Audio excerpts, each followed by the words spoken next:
Havish.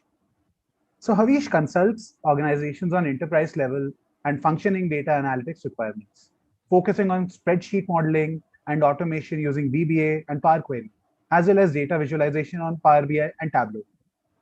He's also the founder. He's also been the founder of Decode Research and Analytics, which is amongst top 20 most promising marketing research firms in India by Silicon India. And he has also taught at various institutions, which includes the top IIMs and IITs. So all the IIM Ahmedabad, Calcutta, Bangalore, Lucknow, Kozhikode, Shillong, and all the top IIMs and XLRI, and all the top engineering institutes like IIT Kharagpur, Bombay, Madras, Kanpur. So, and he has also been the head of research at Travers Strategy Consultants, which has been top 10 most promising market research firms in India. And this is also by Silicon India in 2017. So Havish, and I'll also like to mention the technologies he has expertise in, which is Excel VBA and add-ins, XML, TypeScript, Power BI, mQuery, and DAX, Tableau, Python, R, which includes web scraping, data sciences, sentiment analysis, machine learning, and SQL.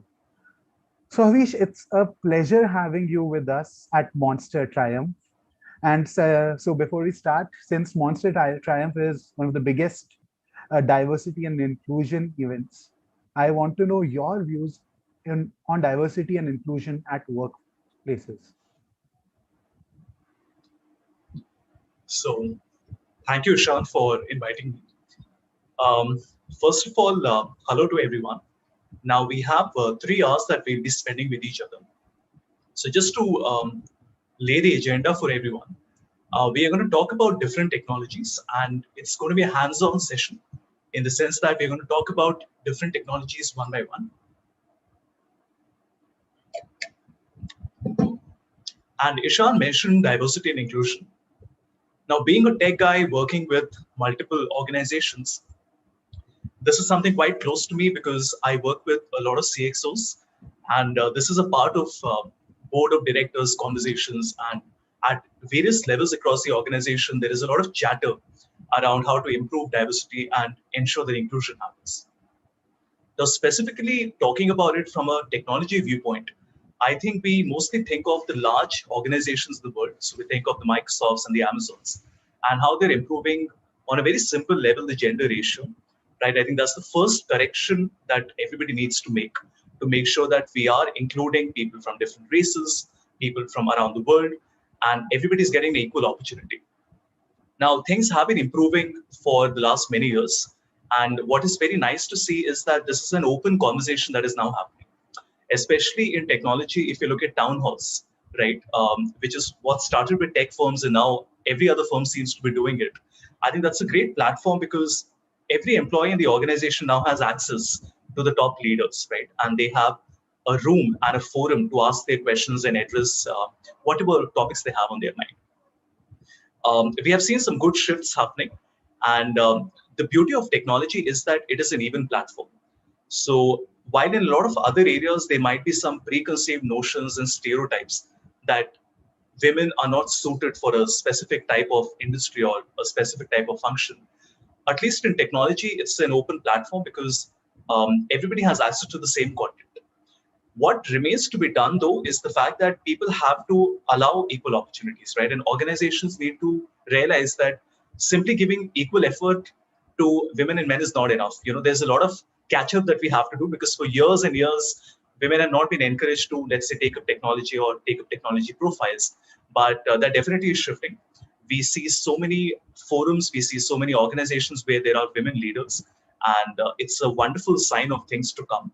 And we all hope, being a part of the industry, that things keep on improving going forward. That's a wonderful view, Havish. And like the best thing is that you've given quite a good news that the CXOs have been laying a great focus on this front, and that's a really great thing. And and the news has also been showing the same thing, like pointing towards the same direction. For example, recently Rekha Menon ji, she's become the head of Masscom after moving from Accenture. So we are moving on a good front. So before beginning the session, one last thing, which is a quick info for the attendees. all the attendees of this session would be receiving free courses and a certificate for attending this session. And in order to avail them, you will have to register in the Google form, through the Google form, which we'll be sharing in the comment section during the event or at the end of the event. So for getting those benefits, you'll have to register for this. Havish, let's begin with the session. I think everybody is waiting for it. Let's start with it. Thank you, Ishan. Great, let's get started. Let me share my screen with you.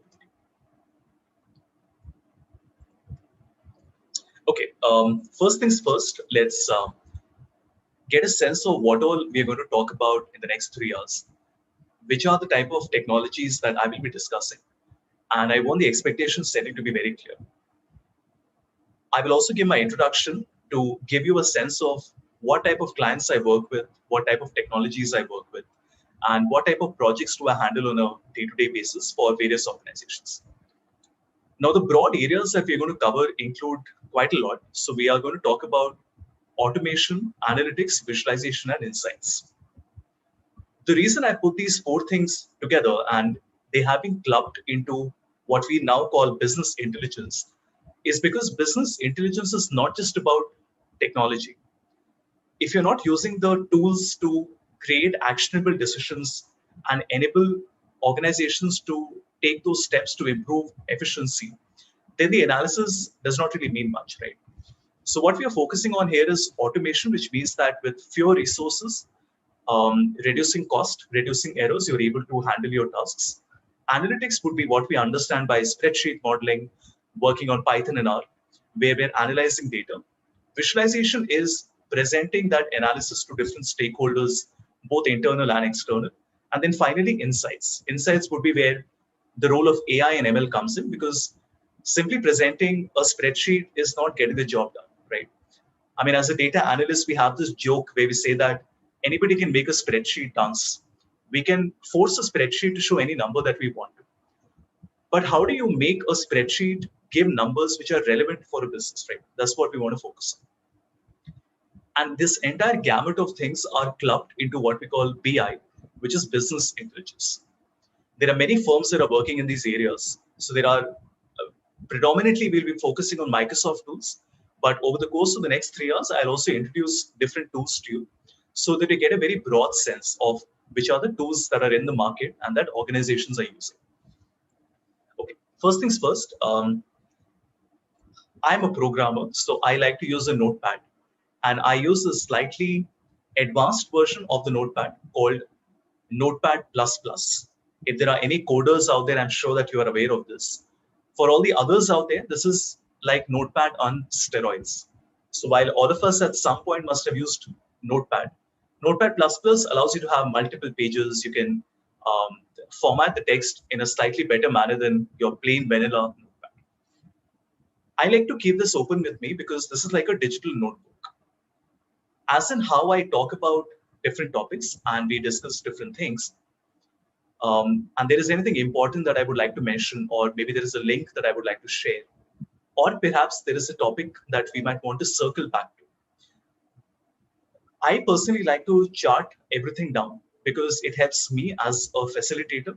It also helps everybody else to get a sense of what all are the topics that we have covered, right?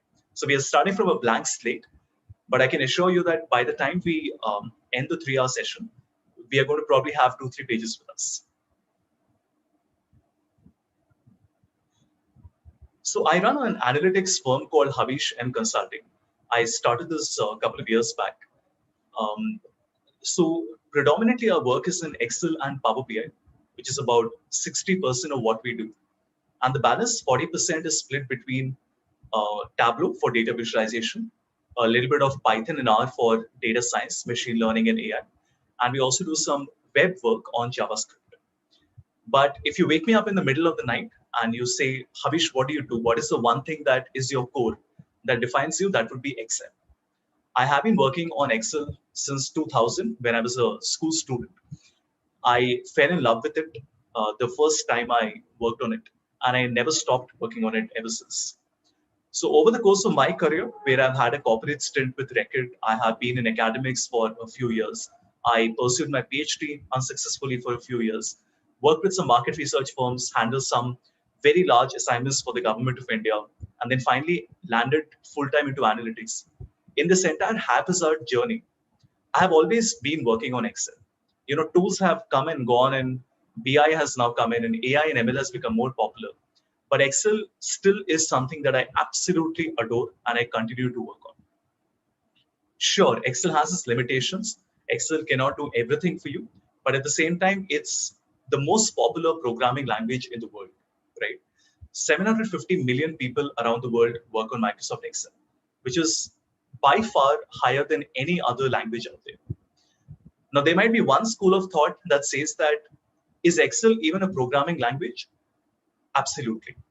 It might not be a programming language in the traditional sense that if you're a BTech IT student, then it is being taught in colleges, but it is a programming language, right? It works on Visual Basic. Now you can even do JavaScript and TypeScript on Excel, and that is what we're going to talk about. The type of clients that I work with include different industries, different functional areas. I do a lot of work in finance. I do a lot of work in HR. I work with some manufacturing firms. So I have taught organizations ranging from the big fours to consulting firms to your retailers like Amazon and Flipkart and Uber. The beauty of Excel is that everybody works on it, right? So there is something for everybody as far as my ability as an Excel instructor is concerned. I'm a Microsoft certified trainer. I'm a Microsoft Office master.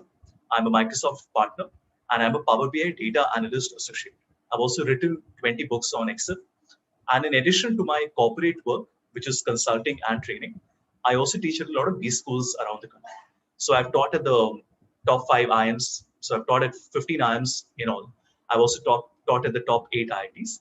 And I engage a lot with B school students around the year through live projects, workshops, guest lectures, competitions like that. Now, on my website, you will, of course, find a bunch of different things. One is podcast, which is conversations on data, again, with different industry leaders across different functions and different seniority levels. Then you will also find some articles and quotes. So if you're interested to find more content about what we are going to cover today, you can go and read my articles on Medium or find my repos on GitHub. Right? So that's the background. I hope that gives you a fair sense of what I have done and what areas I work on. So the first thing that I would like to do is to talk about Excel. Excel is interesting because everybody works on it, right? I mean, everybody from your fresher to a college student to a teacher in a school to the CEO of a company, everybody is working on Excel day in and day out. We have different levels of skill. We have different levels of expertise. We have different levels of requirement. But one thing is for sure that we are all consuming data on Excel. Now, if you want to be an advanced Excel user, what are the components in Excel that you need to be aware of? And there is a lot of confusion around it because people feel that, Havish, Excel is Excel, right? Like I have to learn formulas and functions like VLOOKUP and indirect and learn how to make a pivot table and create charts. That is true. But then let's look at that in a little more detail. The first thing that you learn in Excel is formulas and functions. Now, this would include everything from your equal to sum to equal to indirect to more complex functions like equal to offset. So I'm bucketing everything inside one line. So this would be formulas and functions. The second thing that we do here is work on Visual Basic for applications. That is the programming language on which Excel has been working on since its inception in 1986. And even though VBA as a language is not that popular now, so Visual Basic is a very old language and many new languages have come in and have surpassed it. VBA still works on Excel and will continue to work for the years to come. So especially if you are pursuing a career in finance, for example, or operations, VBA is very, very important. Maybe not so much for HR and marketing, but definitely finance, operations, strategy. The third component of Excel is Power Query. Power Query in one word is an ETL tool. So if any of you have worked on SQL, or I'm sure you have at least heard of SQL, where you work with relational databases, that is what Power Query does. Power Query is a different language. It uses a language called M, just the letter M. Like we have C, we have C++, and we have Python. Similarly, there's a language called M. Power Query is a tool that is inbuilt inside Excel. We will also be working on this. After that, we have Power Pivot. Power Pivot is a data modeling tool. And as it suggests, it's a tool that allows you to be able to, just like Power Query can do extract, transform, and load, Power Pivot can allow you to do calculations in a data model. So if you have a model where multiple data sets have been connected to each other, you can work on Power Pivot. It uses a language called DAX. DAX stands for Data Analysis Expressions. All of this we'll be discussing in more detail, but I'm just giving you a very high-level overview as of now. The next thing that we are looking at is JavaScript, and we also have TypeScript. Now, this might confuse a lot of you. You must be thinking, how does suddenly JavaScript come into Excel? Now, around 2014, Microsoft realized that cloud is super important. And while Excel still is a very dominant on-premise software, which means that organizations are installing it on their computers, there is a transition that we see, which is that we're moving to the cloud. What that means is that JavaScript are used to create what we call web apps. Again, something I'll be discussing. And TypeScript is used for what is called the script editor, which means that if you want to run VBA or something similar to that on the cloud, that is where TypeScript is required. So if you want to be an advanced Excel user and you want to pursue a career in analytics, you need to have some level of knowledge of all of these things. You don't need to necessarily be an expert at everything. In fact, it's very unlikely that you will be an expert at everything. But yes, it is very important for you to make sure that you have some level of knowledge about all of these things. So let's start with them, and we'll cover these topics one by one. So the first thing I want to do is to open a new Excel file. By the way, a tip for everyone, if you type excel.new and you have already signed in to Microsoft, it will automatically open a new Excel file for you. Right? So it's a shortcut to quickly open a spreadsheet on the cloud. Now, ideally, you should all have the Microsoft 365 subscription, which means that you will get all the latest features. But even if you work with the free account, you will still be able to access most of the features. But if you see that your version of Excel does not support these features, that is because you are not working on the current version of Microsoft. So that version is called Microsoft 365. And as you can see, Microsoft 365 is available for both home users and business users. And for the home users, it will cost you $4,899 per year or $489 per month, right? Plus taxes. Now, a lot of you must be thinking, but we already have a laptop which we purchased last year and it has Office Home or Office Student installed on it. Some of you might say that, Havish, we have Office 2019, for which we have already paid money. So why should we pay more money for this, which is definitely more costly? If you want all the latest features, you need to have Microsoft 365, period, right? There is a confusion here because Microsoft is selling perpetual licenses as well, and it is selling subscription licenses as well. Now, Microsoft's game plan is that if you're purchasing a perpetual license for, let's say, 10,000 rupees, you might end up using it for 7 years. So per year, if you do the math, you're only paying about 1,400, right? So about 100 rupees a month. But if you purchase this Microsoft 365, you're going to get more features, all the latest updates, but it's going to cost you almost 4 times that amount of money. Long story short, if you need all the latest features of Microsoft Excel, then you don't have a choice. You have to work on Microsoft 365. So I would like that, write that here as well. So Microsoft 365, right, has all features. Okay. Now, one question is that Does this have every feature as the desktop version of Excel? For example, if I open Excel like this, more or less, I would not say that there is 100% parity that every shortcut will work and every feature will be there. But over the years, what Microsoft has now done is that they have tried to make it so similar to the desktop version that even on the cloud, you will have nearly all the features. Not every single one, but nearly all the features. Right? So we start with a simple example, and let me just increase the size. And I already have a data set with me, which I'm going to copy and paste here to help us save some time.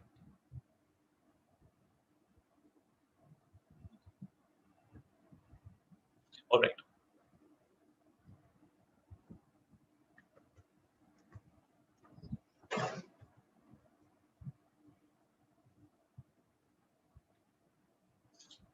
So what I've taken here is two columns, one with sales and the other with profit margin. And it seems to be a very simple question, right? That if these are different transactions, how do you find out the total profit for each transaction? Most of us, right?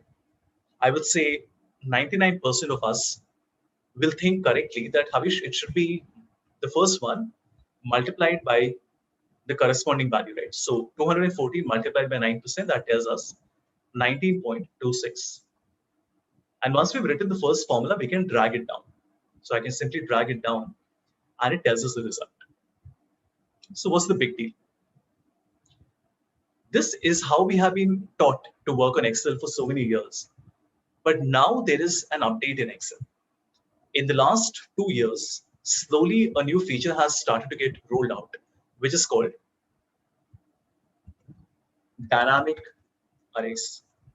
And what does dynamic arrays do?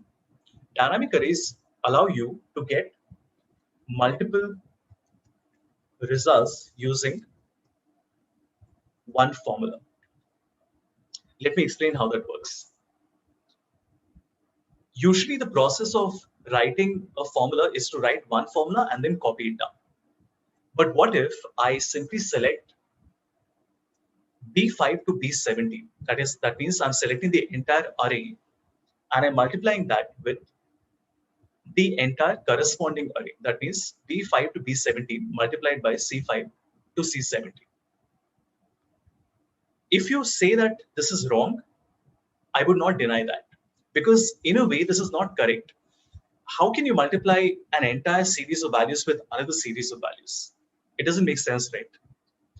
And if you had tried to do this as recent as 2019 or early 2020, this would have given you a value error. That means for 34 years, Excel did not support the concept of multiplying an entire column with another column. In fact, if you try to do this on your version of Excel right now, in all likelihood, you will also get an error. But how is it that I'm getting an answer like this? Because we are working on Microsoft 365. And Microsoft 365 has something called dynamic arrays, which means that we can use an entire column and another corresponding column, and we can get the result like this. Very cool, right?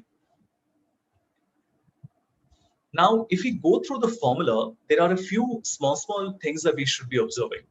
First thing, you can see that there is a blue border that is appearing around all the cells. What is that telling us? It is telling us that there is something special about this, right? It is not a simple formula. It is a formula that will result in multiple values. And that is what is happening here. Also, if you look at the formula bar, the first formula, the first cell says that B5, B17 multiplied by C5, C17.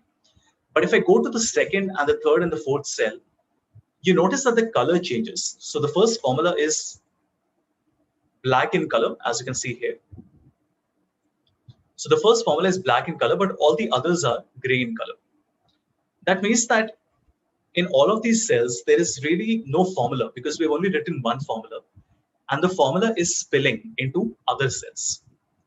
And what do I mean when I say it is spilling into other cells? Let us say there was a value written here. What will happen is now this formula will not work and it will give me a spill error because it is trying to tell me that Havish, it doesn't make sense. You're trying to get multiple results, but you have not given me enough space. And that's the reason why it cannot show you the results in all of these cells. And the moment we remove it, it will work correctly. And since we're learning something new and something different, and I would say a little complex, it doesn't hurt to go online and quickly look at dynamic arrays. And you will notice that dynamic arrays are only available for Microsoft 365. So if you're working on Office 2007, 10, 13, 16, 19, whichever version you have, home, office, student, it doesn't matter. You will not have this feature unless and until you're working on Microsoft 365. And as you can see, it was only released in January 2020. So it's only about a year that it has been there. And even then, it is not available to all the users. Gradually, more and more organizations are getting access to this update that is coming up. Okay.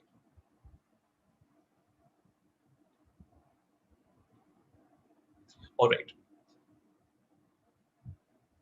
Let's continue with one more example. So let me go back and take another data set.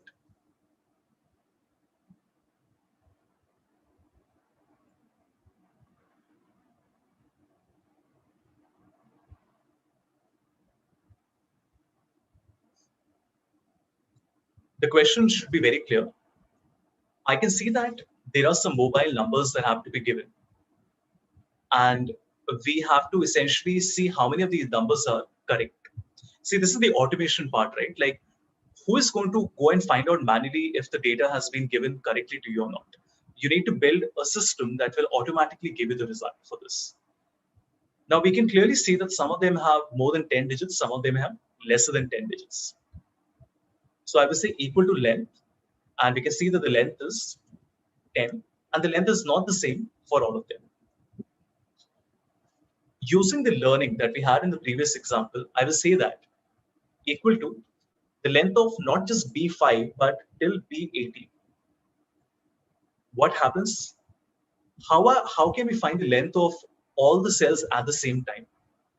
Because you need to find the length of each cell independently, correct? And that is exactly what Excel is going to take care of. So Excel is very smart. And Excel says that, you know what, you have told me to find the length of all of these numbers. So we have 14 numbers with us. And because we can't show 14 results in one cell, it will show us 14 results in 14 different cells. And as you can see, some of the numbers are 8 characters in length. Some of them are 9 or 10 or 11. This is great, but then it is still not giving me the answer that we want. So if I want to automate the process, I need to find what is the percentage of numbers that are incorrect. So very smartly, we can say here that, you know what, we know the length of characters, but I also want to convert this into either true or false. So I will say is not equal to 10. So what that means is that each of these numbers will be compared to 10, and there will be two results that we get. We will get either false or true, like this. That means that if it is greater than 10 or it is less than 10, it will come as true. Otherwise, it will come as false. But the problem is that I still need to find the count. I need to know how many trues are coming here. And to do that, we put a double negative. Let me also increase the size. Okay. We do something called a double negative. So there are two minus signs that I'm putting.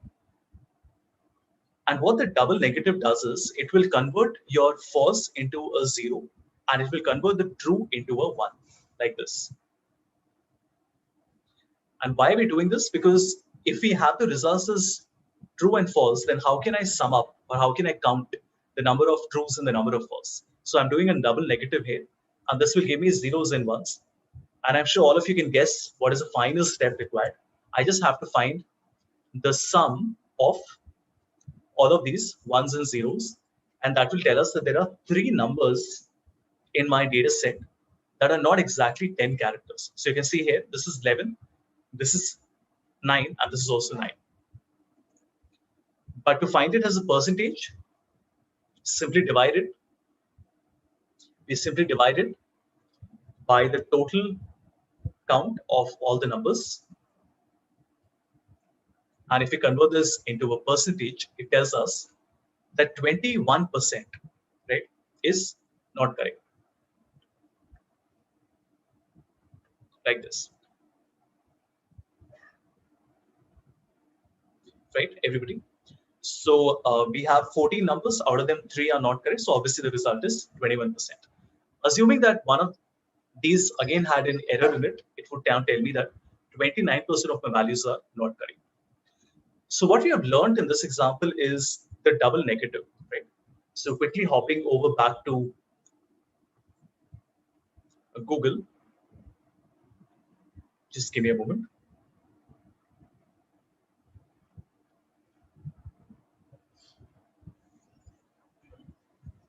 Let's come back. Hopping over back to Google. The double negative is called the unary operator. Right? I'm also going to write this down in the Notepad, the unary operator.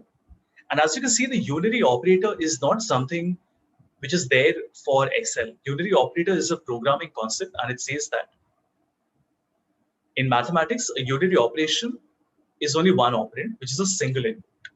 Now, this is not exactly what we were expecting, right? Because we have unary minus, increment, and decrement. So don't get confused, right? So if you come from a programming background, unary operator means a little different when you're talking about programming or mathematics. But when we're using unary operator in Excel, or what we call the double negative, you will notice that the moment we put a double negative, what does it do?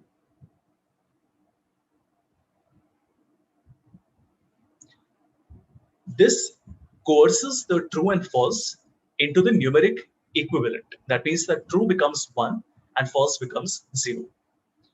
Right? That's all it does. Right? It's a very simple concept when you think about it, but it is a little vague, right? Because a lot of people say, why would we want to do it exactly? But I hope that in the example you saw how the unary operator can be very, very handy. And when you're creating more complex spreadsheets for automation, there is a lot of requirement of getting ones and zeros. See, the problem with getting true and false is that you can't do an arithmetic calculation on them. I can't find the average, or I can't find the count or the sum, right? If it is a true and false. But if it is a 1 and a 0, then there is a bunch of arithmetic calculations that are possible. Right? That's the reason unary operator is super important.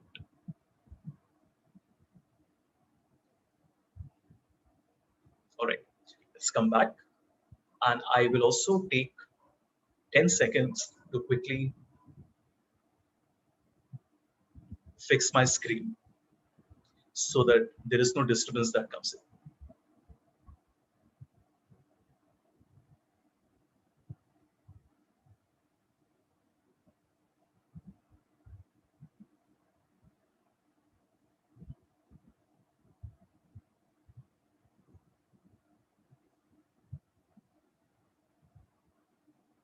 All right. So we've done the formula that will give you multiple results. We've also done the unary operator. Let us do one more.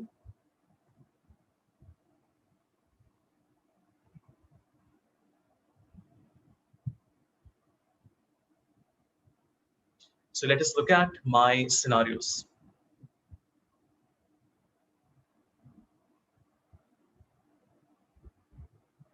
We will copy this back in Excel.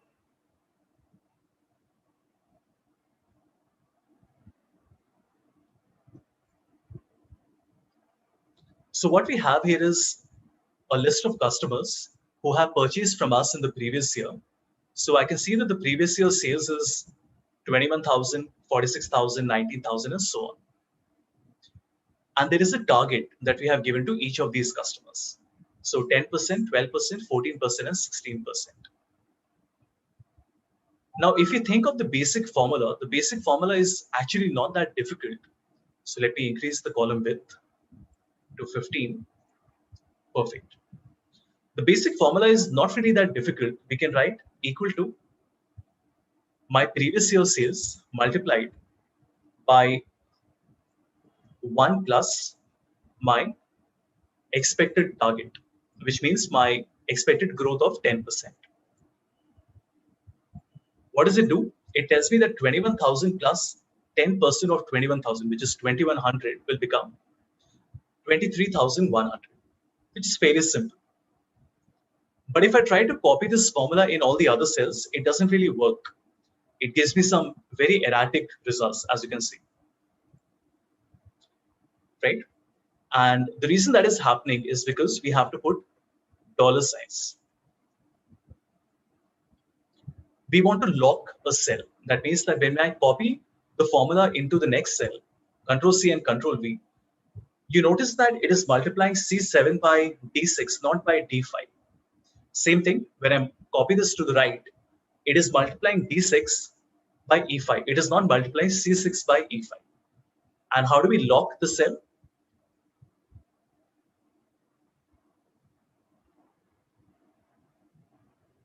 So if you want to lock the column, we will lock by placing a dollar sign. And in this, we want to lock the row. So we place a dollar sign like this. And as you can see, we get the perfect result. So 21,000 previous year sales, expecting a growth of 10%. We expect to do how much? 23,100. If you've done 9,000 in the previous year, and we're expecting a growth of 14%, then we're expecting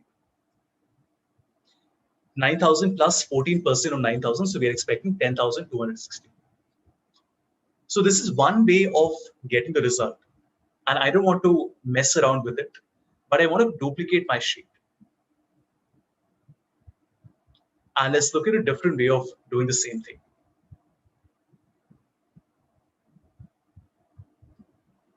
Now, using the concept of dynamic arrays, we should be able to get the result using a single formula.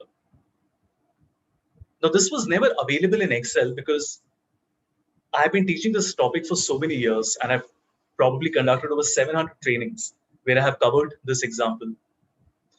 And we have always taught participants to write one formula, put the dollar signs, and then copy and paste it. But what we want to do right now is to get the same result using a single formula. That means equal to, we will select C6 to C13, so the entire column, multiplied by 1 plus D5 to H5. So what we're essentially doing is to tell Excel that, see, we don't want to give you the cells one by one, which means that I have to copy the formula in all the cells below and to the right. We want to make this process easier, which means that, just give me a moment. Let me close the parentheses as well. To make this process easier, you notice that I just wrote a single formula, right? And by writing that one single formula, we get all the results at the same time. And if you compare the two sheets, we are getting exactly the same result. But I'm sure all of you will agree that from an automation perspective, this is so much more efficient because it is shorter. It does not require you to write dollar signs. There is no manual copy and paste required. And when you're creating large complex files, you want to save as much time as possible. And more important than the time, you want to make it automated, right? So a person doesn't need to put in a lot of effort to make modifications in the formula. That is the power of dynamic arrays. Great. Let's come back to another example.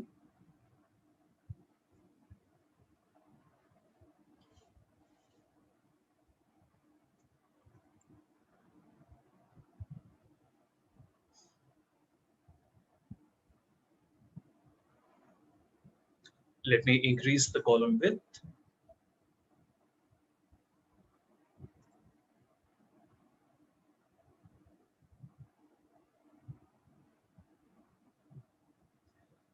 Excellent. So the problem that we have here is that we have some customers, and I want to know how many unique customers are present. Very simple. If I go through the data, I can see that Aaron has purchased 3 times, right? So we don't want to count add in 3 times. We have 10 transactions, but we only want to get a list of unique customers. First things first, how do you even select, how do you even create a list of unique customers before you count them? There is a function called unique, which will allow you to select the range, and it will generate a list of unique customers. So you can see these are the unique customers that we have. Now, if you want to count it, I can say equal to count A. We're using count A because we are counting text values. We're not counting numbers. And this is very interesting because if I select F5, F5 we know is the first item. But how do I know how many items are there in the list? A lot of you must be thinking, why can't we just select F11? But that is not correct because F11 is not fixed. What if tomorrow there is one more customer that gets added? So we will very smartly put a hash sign. And as you can see, the moment we put a hash sign, it automatically selects the entire array for you. That means that it will automatically calculate how many names have been given in that list. And it gives you the count as 7. Very cool, right? Let's say that one of these names got changed. I'm putting my own name here. So if I say Havish, you will see that Havish gets added to the list and the count gets changed as well, which means that you don't have to again and again go and say that, you know what, one more name has got added. So now I have to go to the formula and update it. Again, this is how we do automation.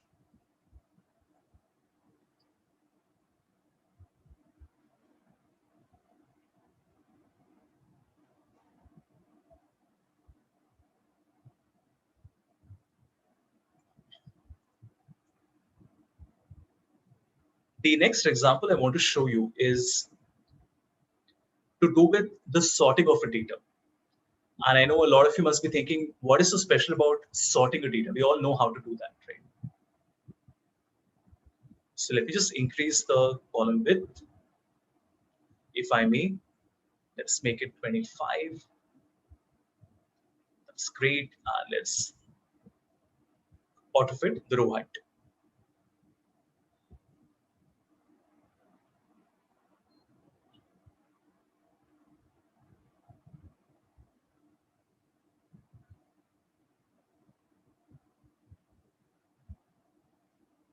All right.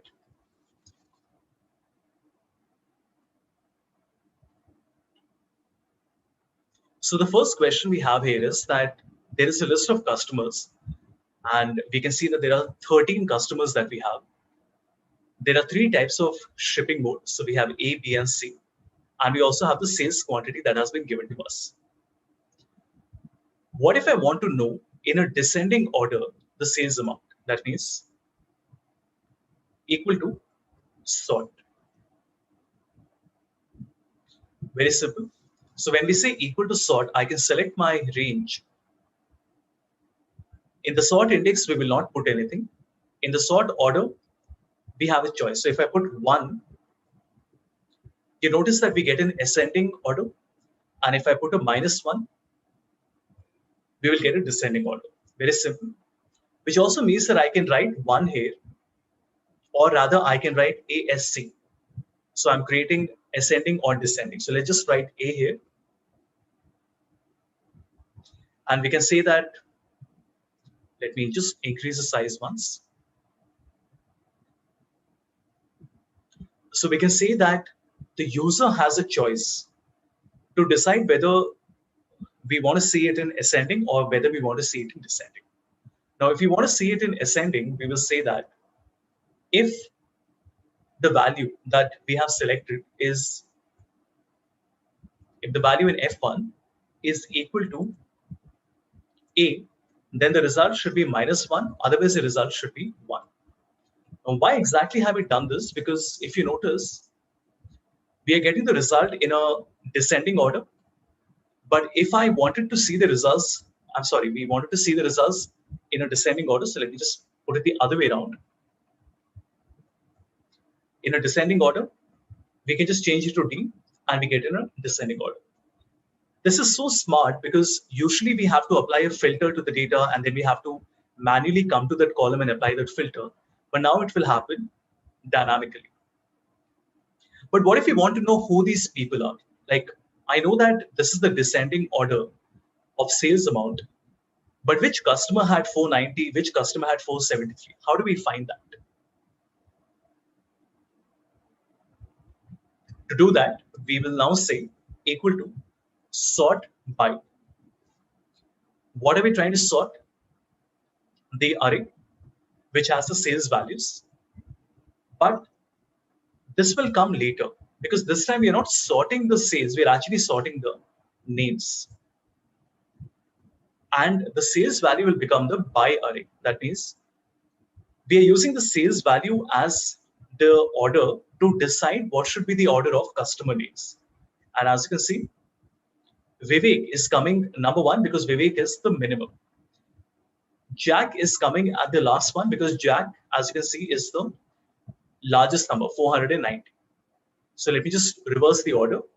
So we can say that the sort order should be -1, and we get Jack at the top and Vivek at the bottom. Very smart, right? So without needing to apply a filter, usually we have to go to the data and then say data, and then we have to click on filter, and then we have to manually come here and do this. Now we don't have to do that anymore because we will be able to simply do this using a function that we have created. All right, let's go on.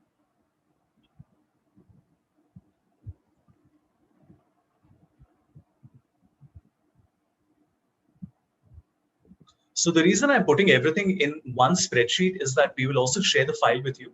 So in case you want to practice on your own or you want to check any of the formulas that I've written, you will be able to do that. So let us go to the column width, increase it, and also do a auto fit row height. Perfect.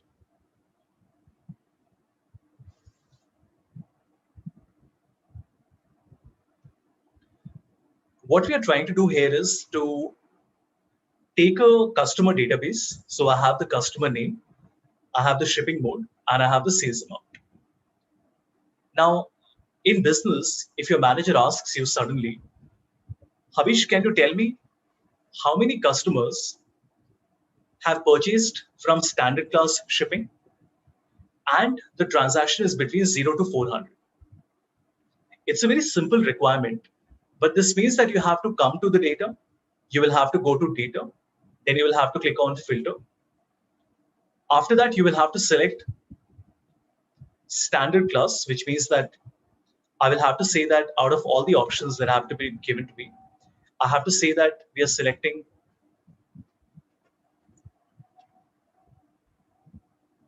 standard class. Once again, I'll have to go to sum of sales. We will have to say that we only want to see the numbers that are between 0 to 400. So I will say between 0 to 400.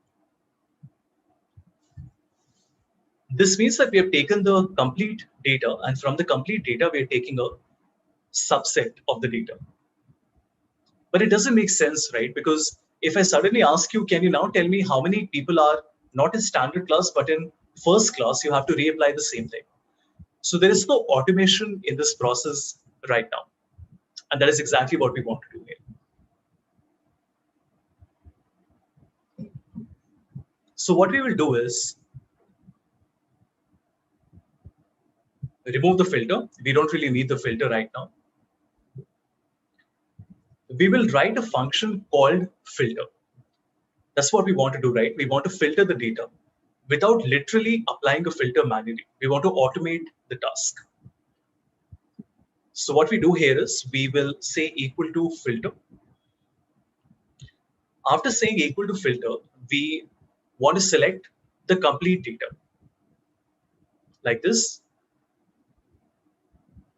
But in this complete data, which is from D10 to D27, there are some conditions that we have to keep. So that is the include criteria. That means that from the B10 to D27, we want to include only those rows that are meeting a specific condition. How many rows do we have right now? We have 18 rows. But out of these 18 rows, there are three conditions that have to be met. The first condition is, so let me write it in a different line. The first condition is that my values given in my shipping mode, which is from B10 to B27, should be equal to standard class multiplied by the second condition. That means that my sales values, which are from D10 to D27, should be greater than equal to 0. And this is also multiplied by a third and the final condition, which says that D10 to D27 should be less than equal to 400. And before I press enter, just think about what is happening. When I say that standard class should be matched, you will notice that only a few of these rows are meeting the condition. So the first one, the second one, then the third one, then this, and then this. So basically, not all the rows are meeting the condition. On top of that, you notice that not every single one is between 0 to 400, perhaps, right? So that means that the result will look like this. It tells me that out of the 18 transactions that we have, only these 9 transactions, half of them are meeting all the 3 conditions. And the best part is that if you change anything, let's say I change my from to 200, the list gets reduced even further because now there are only 6 transactions that are between 200 and 400. Or for that matter, if we say 300, the list reduces even further. Right? All right.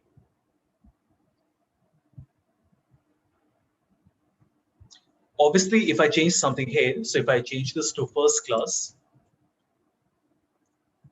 that changes as well. Right? Now, the filter function is super important because the filter function allows you to save a lot of time. Because traditionally, we are always going to select our data, apply filters manually on each of the columns, and get the result. But now we are able to do this using a single function like this.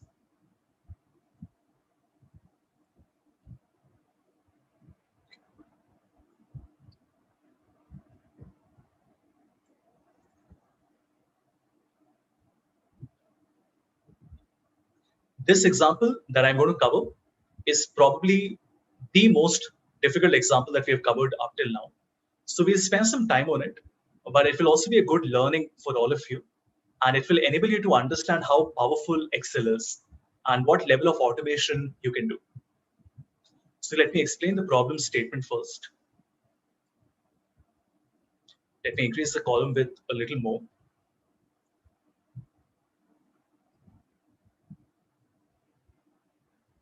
And auto fit the row height. Perfect. What exactly is my question that we're going to ask here? I'm sure most of you can guess the problem. So what we're trying to do here is to say that we have sent email campaigns, or rather we have sent emails in a campaign to many customers that we have, right? So this is the list of customers that we have. Of course, the name can appear multiple times because we might have reached out to the same customer multiple times. Some people have unsubscribed from the list. So you can see that Aaron has unsubscribed, Anthony has unsubscribed, Ben, Jim, and Jason. Now, I want to create a new list which does not include the people who have unsubscribed. Because if somebody has unsubscribed, it would be incorrect for us and non-ethical for us to send them an email once again. Now, it seems like a very simple task, doesn't it?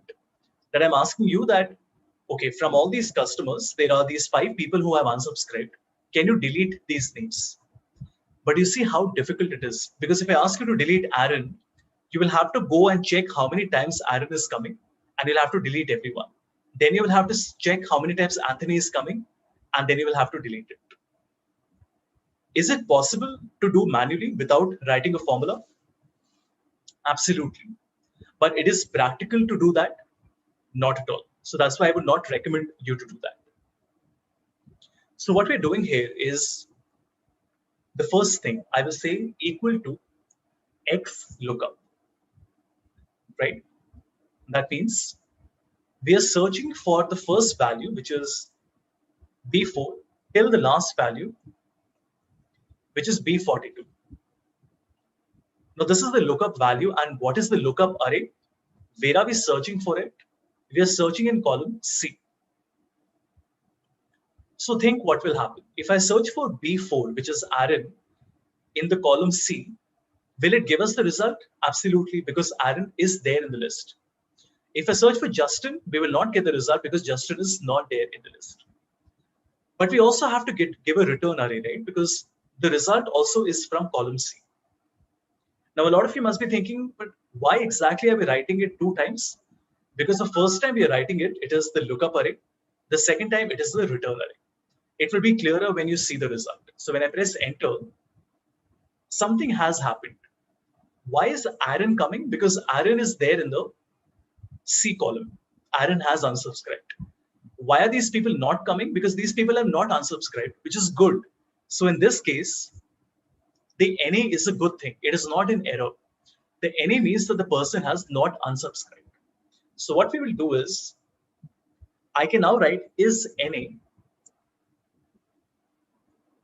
and that will convert my NA into true, and it will convert the result into false, which makes sense, right? So what I'm doing is, I only am interested in the true. True are the people who have not unsubscribed from my email campaign. So true is good for us, and that is how we have converted the results into true and false. So far, so good. Now, we have a list of true and false, but the question is that I would like to apply this, right, list of true and false into a filter condition.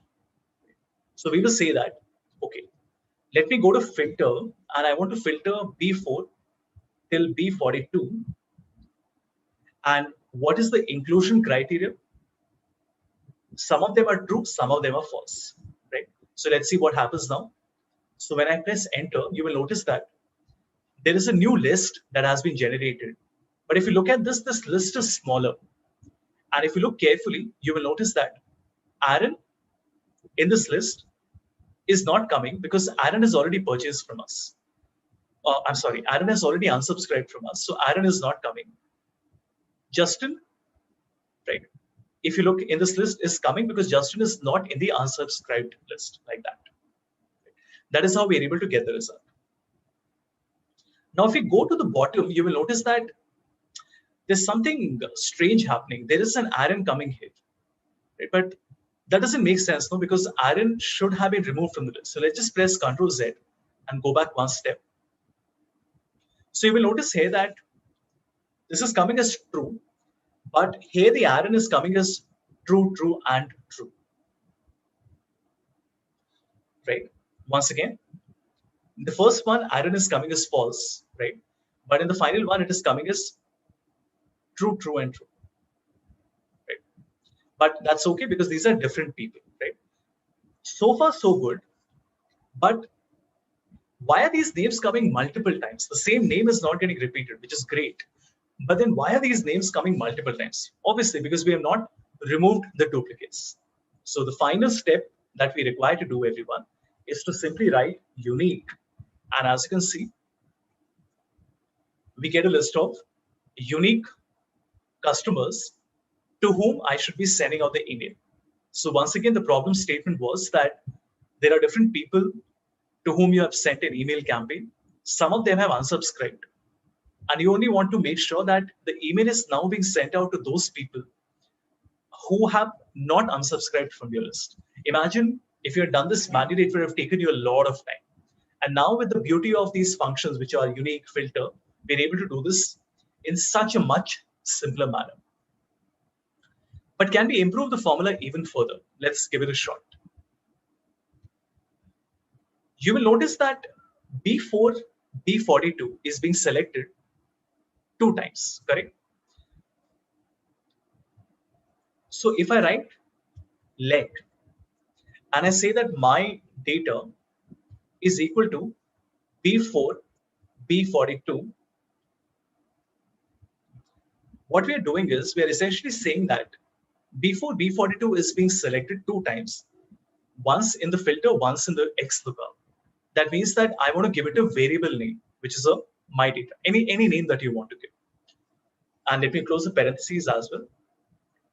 And so far it works, but what is the advantage of doing it? Now I can write my data, and we still get the same result. And why exactly have we done this? Because don't you feel that now the formula looks much better? We're able to get the result without needing to write B4, B42 2 times. We only need to write it 1 time, right? So you can give as many range names as you want. So I can say that this is a more descriptive name. So rather than writing my data, I will say emails. And I also say here that it is emails. Same thing here, emails and emails. We can even give one more variable declaration. So I can say that the name that we want to give here is unsub. I'm not writing the complete name since it will be very long, but let's say unsub, which is for unsubscribe, then C:C. And now here also we can write unsub and unsub. Same result. And the formula is now much more descriptive. It's much easier for me to write the formula, for me to explain it to other people, and for other people to modify it. So when you automate tasks, whether it's in Excel or in Power Query or in any programming language, you have to remember that it's not just about how efficiently you have done the work, right? I work as a consultant with so many organizations, and I get hired to improve the efficiency. A lot of people feel that consultants are called, data analytics consultants are called when there is a problem. But that is not really true. I mean, I would say that 90% of the work that I have done has been when I have simply been called to improve something, not really to fix a problem. So maybe the organization was doing this manually, and it used to take them 5 hours to do it. And then there is also a possibility of an error that used to happen. And when I have done this, when I've written a formula or I've automated the process, we have reduced the task to 30 minutes and reduced the possibility of errors happening, right? So that's what you have to keep in mind. One is that you have to improve the efficiency, not necessarily fix a problem. Sometimes there is no problem. Sometimes you just want to reduce the turnaround time. You want to improve the efficiency. Also, if I write a very complex formula, which works perfectly, and I share it with the client, does that mean that my job is done? Not really. A good data analytics consultant would be somebody who is not just creating a result or a solution, but also doing it in a way that the other people, right, the other stakeholders are able to modify it and understand it. So if I write it in this manner, where the variable declaration has been given, it makes much more sense, because a person can look at the formula and understand it. Okay, I'm filtering the emails and I'm doing an XLOOKUP with the emails and the unsub like this. See, nobody is going to ask you to do these things, but if you do these things is what makes you a better consultant, right? When you're working in data analytics. All right. Let's just see what is the next problem that we want to solve. We've already done XLOOKUP, so we'll not do that again.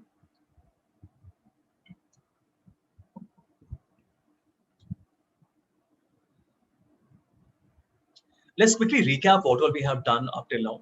So I have shown you dynamic arrays. We have done the unary operator. After that, we have done a few functions. So I showed you how $signs can be removed.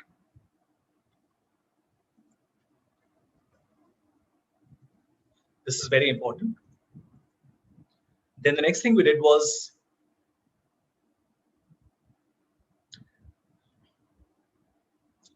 the unique function. We have done the hash. Then we have done sort and sort by. So we've done unique. We have seen how the hash works. If you want to select the entire list of items in an array, we have also done the sort function. We have done the sort by function, right? Let me make it capitalized.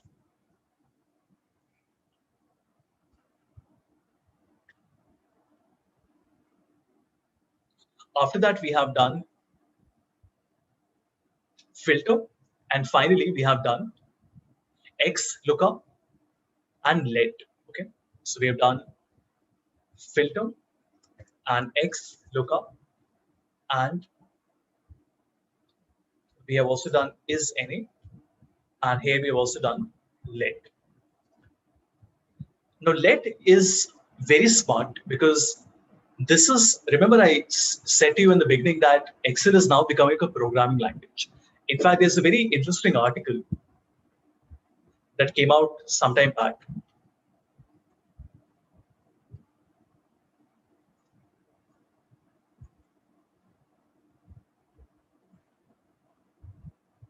Look at this. Microsoft Excel becomes a proper programming language. This article came out in a few months back in the month of February, and Microsoft obviously has an R&D team, right? So they have a research team, and we know that Excel has been around for 34 years. But coming down to what is important, there is something called Lambda, right? And Lambda is again a term that is associated not just with Excel, but it is associated with other programming languages as well. So if you do Lambda,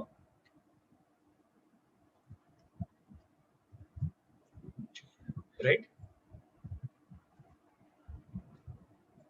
you will see that Lambda is not just for Excel. Lambda essentially is used by AWS, by Amazon Web Services. Lambda is used by Python as well. So it's a general term. And what it means is that it is an anonymous function. What that means is it is a function that is not stored in a program file. Let me explain that. If we say equal to sum, or if we write equal to VLOOKUP, these are functions that have been created by the developer, right, by Microsoft. If we write a function in Visual Basic, if we create a function, even then we are storing it somewhere. We have to write it somewhere. But the beauty of Lambda is that you don't need to store it anywhere. So you don't need to code, what we call no code, right? So we call this a no code platform. So no code essentially means that without learning how to code, you can still get results which are much more powerful than just using Excel as a basic user.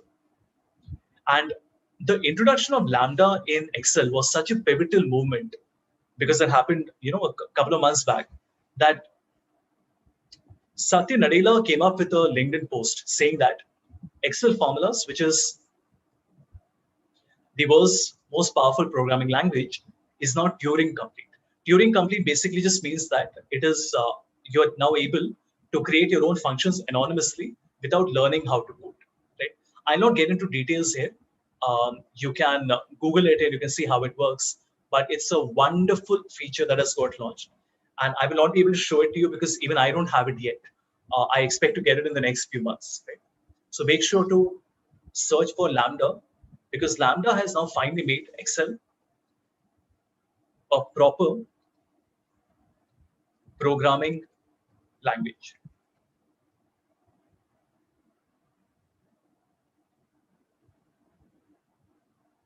Right, everybody? Okay.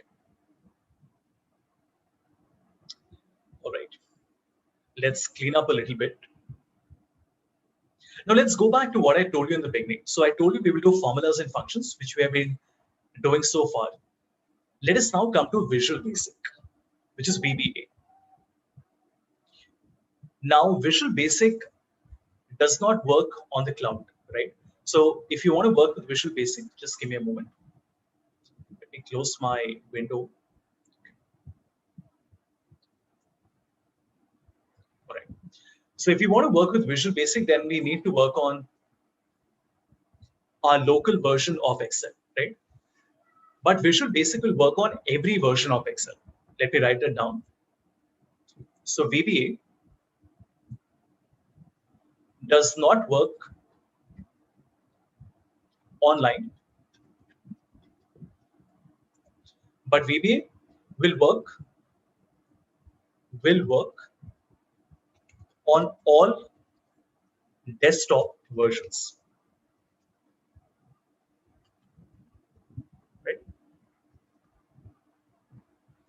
Okay, so we have an Excel file with us. And the first thing that we want to do is to save it in a special format. Now, usually when we save an Excel file, so for example, if I save it on my desktop,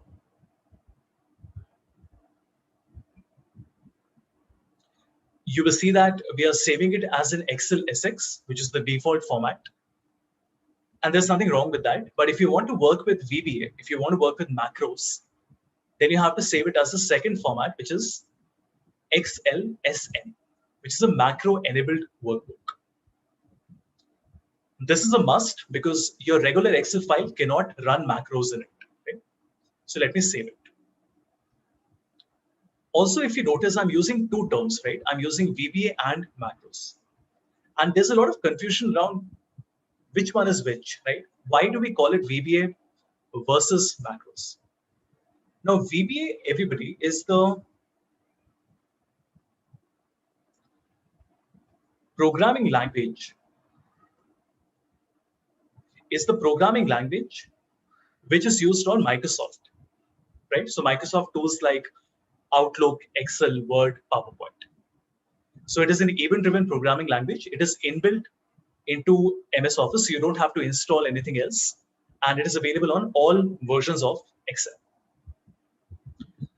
And even though in 2008, it was declared as a legacy language, which means that the future is not VBA. Microsoft is not looking at VBA for working on the cloud and on the internet because now they are using JavaScript and TypeScript, but VBA still is very, very important. And especially if you're working in finance or in operations, VBA is super important. Predominantly in finance. If you're working in finance and you want to work with investment banking firms, if you want to work with big fours, VBA is super, super important. It is a very important job skill. For other functions, you can maybe choose not to do it, but I still recommend to have at least a little bit of idea of what VBA is.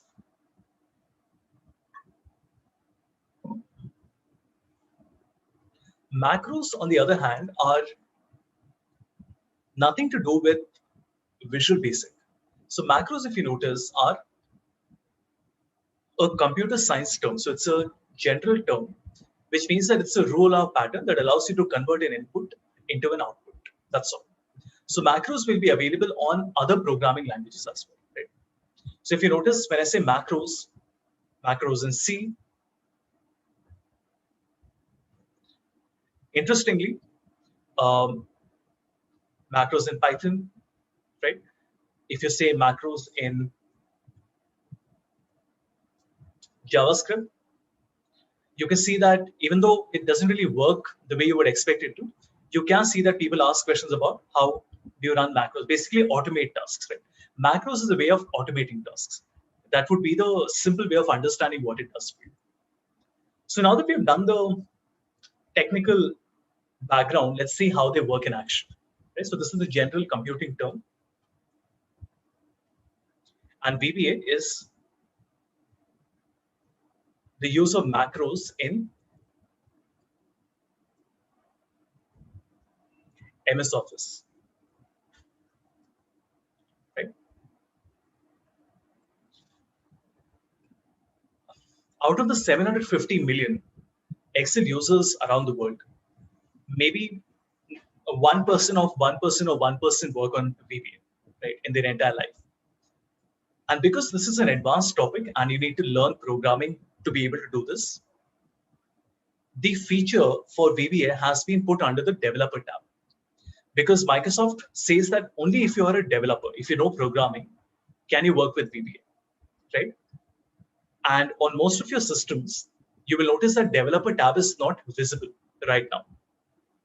And you have to enable it manually. So the way we do that is go to File, and then go to Options. Once we go to File and Options, we can select Customize Ribbon.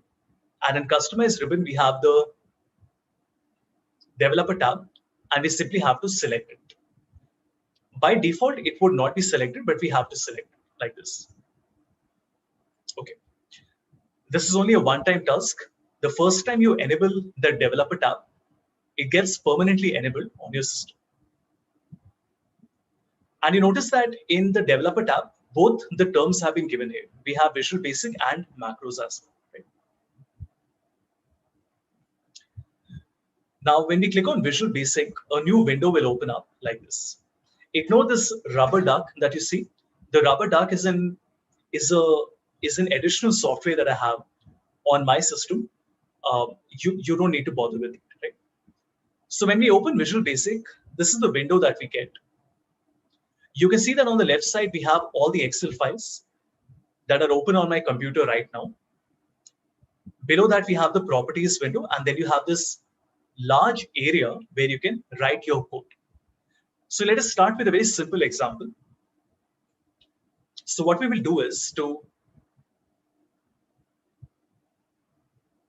go to my file, which is book 1. And you notice that my workbook has 2 things in it. We have the sheet and the workbook. But we want to create a third entity, which is called a module. So right click and then insert and then module. And this module, everybody, which is called module 1, is where we'll be writing all of our code. Now, there are 3 ways to get the code.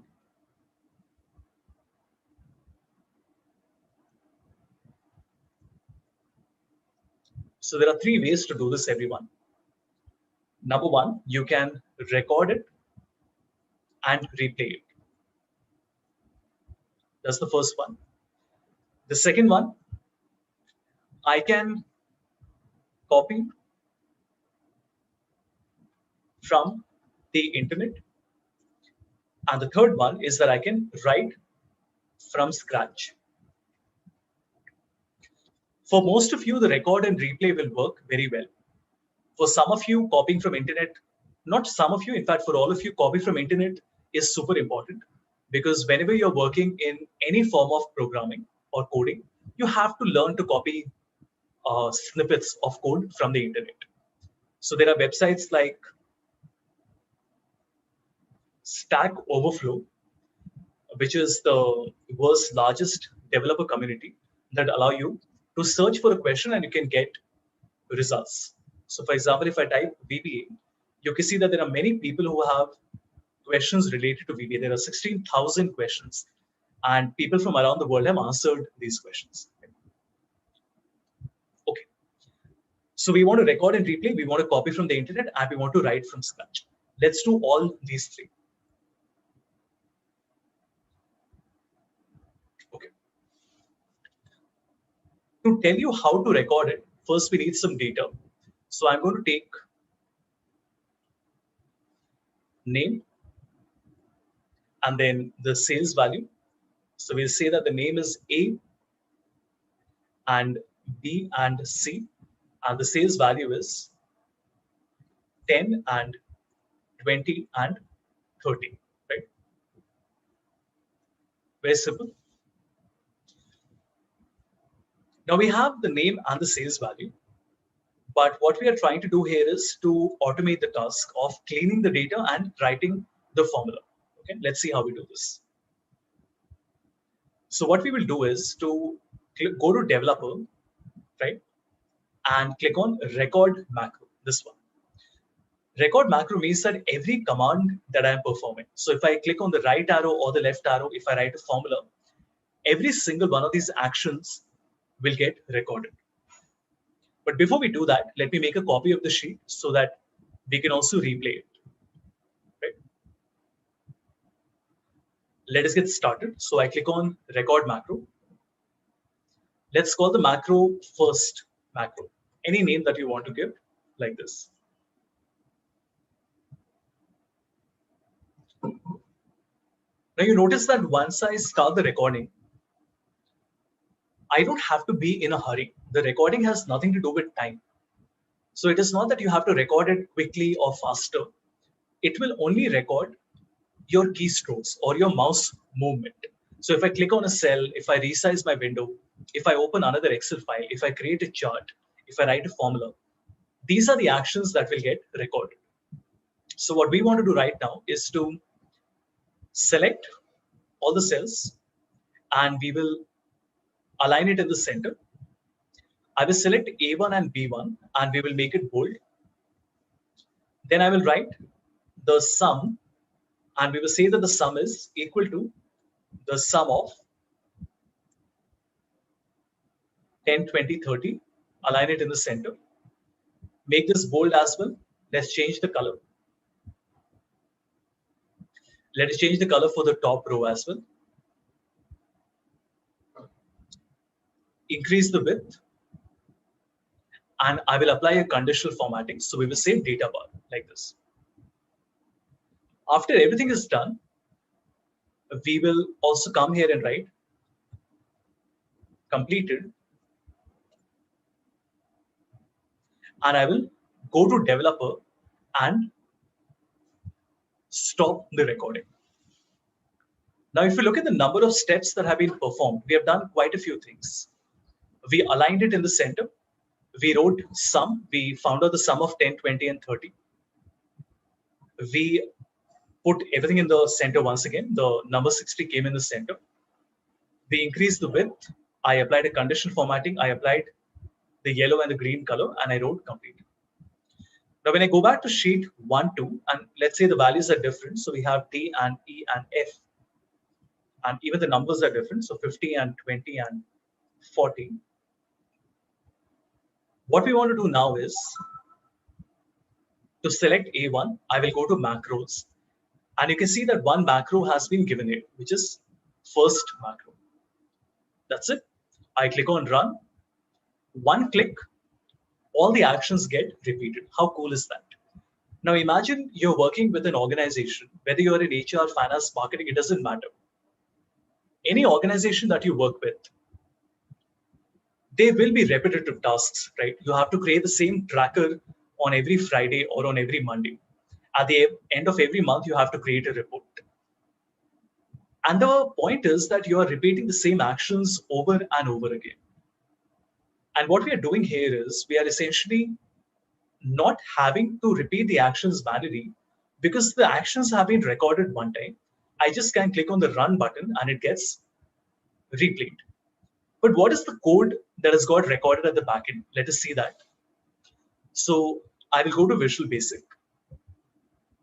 And if I click on module 2, you can see that there is a large piece of code that has been recorded like this. Now, I know it looks very scary. If you come from a non-coding background, you might be wondering, but is this not a lot? It is. But if you break it down into different steps, it should make sense. For example, what is the first thing we did? We selected A1 to B4, right? After that, we did a center align, which is this. Then we selected A1 and B1. We made it bold. We selected A5. We put it in the center. Then we wrote sum. We selected B5, where we wrote the formula, which is this. After that, we did B5 center align. We selected A5 to B5. Applied a color. We applied our conditional formatting as well. We changed the width. So you get the idea. This is how we are working. But why is it so many lines of code? See, you don't really need to worry about it because all of this is happening automatically. But yes, if you're performing a task that requires 20, 25 actions, do not be surprised if this runs into hundreds of lines of code, right? But yes, it is not that we have to type everything or write everything or copy anything. We can just record our actions and it works perfectly. Right? All right. So I have shown you how to record and replay. Let us also see how we can copy codes from the internet. Now, Excel, as I mentioned, is a very old language. It has been around for 34, 35 years now. And over these years, there are so many users and developers who have created these pieces of code, right? Now, one question you might have is that, but even if somebody has created a solution, why will it be available for free on the internet? Now, it's very hard to explain that, but the community of developers is such that any language that you work on, you like to share, right? There is a forum, you like to interact with others, you share your work, other people comment on your work. If you have a question, people are happy to help you. right?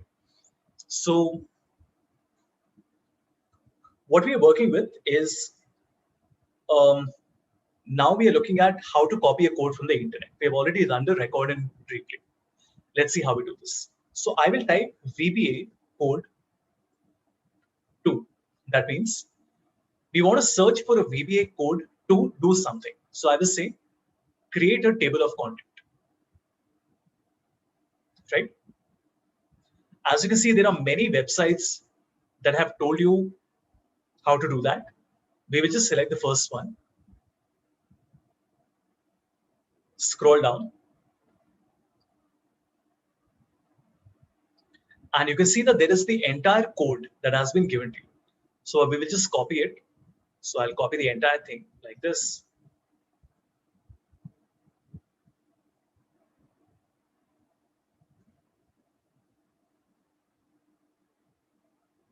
All done. Once you have copied it, come back. We go to Visual Basic, and in another module, Control V, we have just pasted it. That's it. That is all. You don't have to make any change whatsoever. It is a standardized generic code. That means you can simply copy and paste it from the internet. And once you have done that, how do I run it? We go to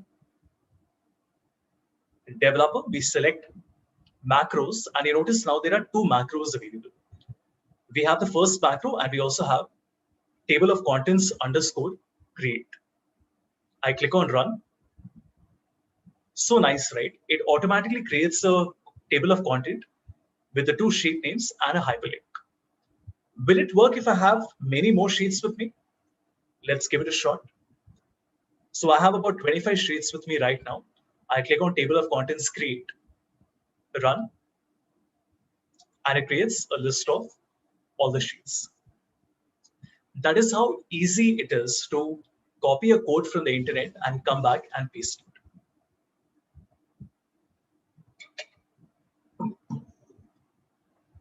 Now, the third thing that I would like to show you is how we can write some code from scratch, right? Now, even though I'm saying that we are writing it from scratch, the truth is that very few of us will actually do that because most of you will not have that experience of coding. And even if you do, it doesn't really make sense to write code from scratch. Nobody does that.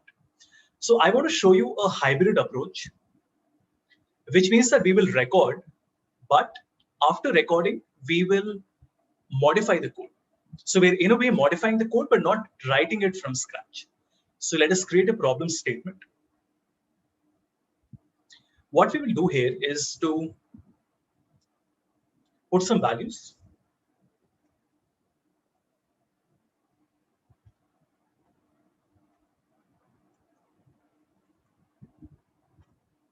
There are some numbers there. And I want to highlight the top 10 numbers. It should be fairly simple, isn't it? If you want to highlight the top 10 manually, we go to home, we go to conditional formatting, and we say top, bottom, and we select the top. You can change the number as well, but you cannot select the cell. That means that once I select the top 10 and I change the color to green, suddenly if you say, okay, no, I don't want to see the top 10, I just want to see the top 3, the manual process is quite time consuming because first you will have to remove the rule, you will have to clear the rows from the selected cells. And after you have done that, you will have to reapply it. So I'll have to say top, and now I'll have to say top 3 like this. Now, this is not very elegant because while it is easy, this means that every time you want to change the number, you will have to go and remove it and then reapply it. And we don't want to do that. Let us see how we can record it and we can modify it. First thing, I will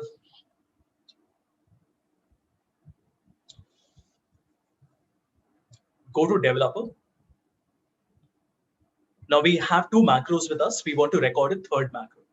So we click on record macro and let's just call it apply colors. So let's just say select top 10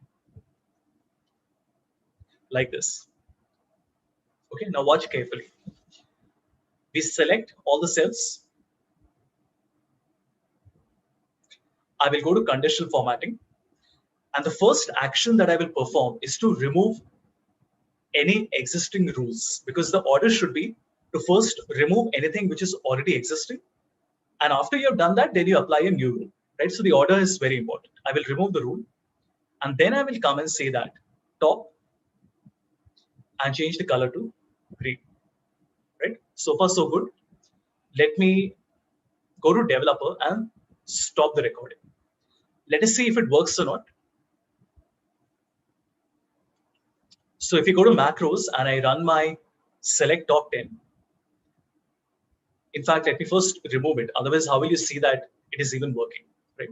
So I'm just keeping some different numbers here. Everybody ran between 200 and 500.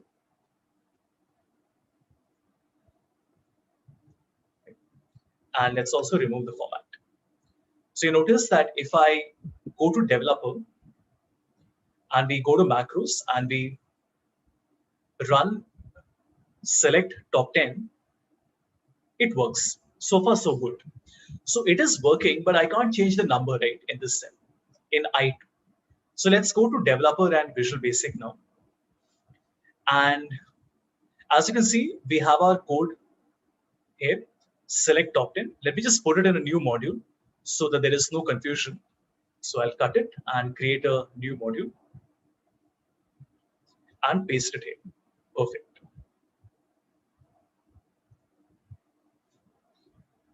Okay, we are selecting B2 to E9, which is great. Selection.format conditions.delete. So we're deleting any existing conditions that are already available on those cells, which is great. Now we're then saying selection.format conditions.add top 10, but do you see that there is 10 that has been written here? And this is what we want to make dynamic.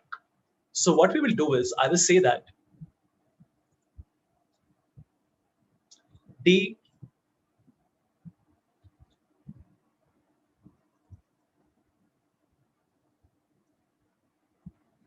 top underscore num is equal to range I2 dot value. Okay, like this. Remember, I2 is the cell that has the number in it. So we're looking at range I2 dot value. And now, rather than writing 10, we can write top underscore NUN, right? So the process is that we're taking the value that the user has given in I2, we are saving it in a variable called top underscore num, and that becomes the dynamic rank for me. Let us close this. Let's see if it works or not. So if I change it to 1 and I run the code, so if I say macros, you notice only the top 1 is highlighted. But then every time going to the developer tab and selecting macros might, not be the best way to do it. So I will create a shape. So I just create a circle like this.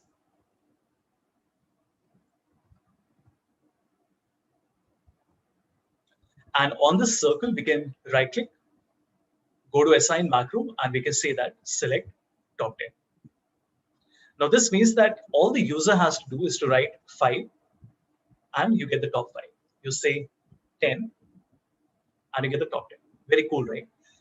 This is a blended hybrid approach, which means that we did not have to write the entire code ourselves, because that doesn't make sense, right? Why would we want to do that? So what we have done here is we have essentially recorded the entire macro, but we have modified that one single part, which was where we took the value from I2 and we put that value inside the rank like this. This is a very simple example that I've given you, but the same logic can be expanded to do anything and everything that you want to do. Good. So we have done a lot of VBA as well.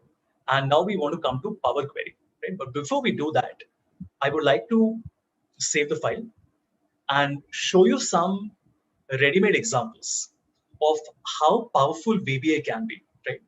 So these are projects that I've done for some of my clients, and I would like to share them with you.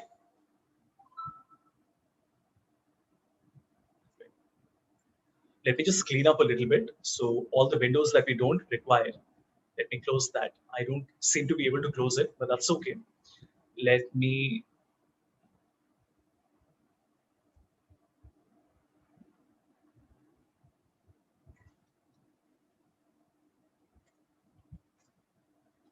go to files, and I would like to show you this one.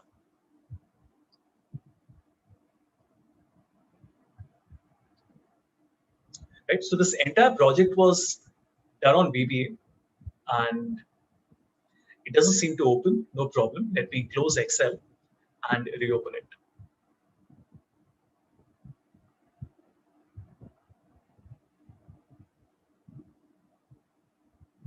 Perfect. It is working now. So Decode Research and Analytics was a private limited company that I had started with two partners in 2018. Now, of course, I'm doing my own thing. But this was a project that we did for a textile company. And their requirement was that they used to have a purchase order system and a vendor master, which they used to operate manually. So if you notice, they used to do all of this work manually. They used to have a list of vendors with them. They used to have the details of each purchase order, which means what is the unit of measurement, what is the quantity, and then they will have to create the invoice manually. So what we have done here was, so if you notice here, they used to create all of this invoice manually, right? What we did for them was we created an entire VBA interface, almost like a pseudo software, which is running on Excel. So you notice that when I click on vendor master, I can see the vendors. I can go to find and select any vendor from here. I can even scroll like this. I can even add or delete a record. In the purchase order, I can type any number. So if I type 2, it tells me that these are the details for the second purchase order. Or I can type 5, gives me details for the 5th purchase order. Once this is done and I want to edit it, I can do that. I can also add a new one or delete it. But if you click on delete, it asks for a password, right? And if you notice, if I don't put the correct password, it doesn't work. So all the checks and balances were kept in place. And if we click on print, then without having to do anything manually, it automatically prints it like this in the correct format that you want it, right? So I hope this example helped you understand how nice this process is, right? VBA can allow you to essentially create these softwares and automate tasks inside an organization. Let me give you one more example.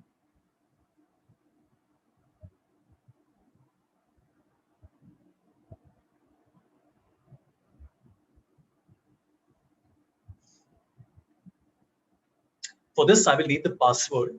So if you don't mind, I'll just open ABSC 31204. Okay. So I will select a name here. Let's say Abhijit, and I will say 31204. That is the password, everyone. Do you see how beautiful the interface is? It almost looks like a web software. And I click on Begin Survey, and all the details are there. I just see all this. Everything that you see here was created on Visual Basic, right?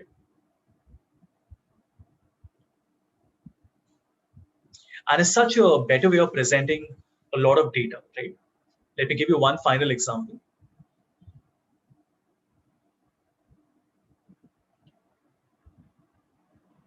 This was again a data entry form that we were creating. So I can click to enter. I can put in the ID and the password. I can select my month.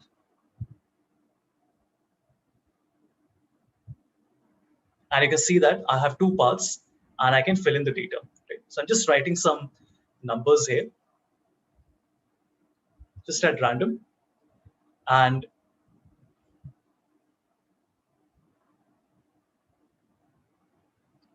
when I click on submit, right, the data gets submitted. Where does it get submitted? Does it go to another server or another database? That is a different matter. But the point is that you can create these beautiful forms in this manner.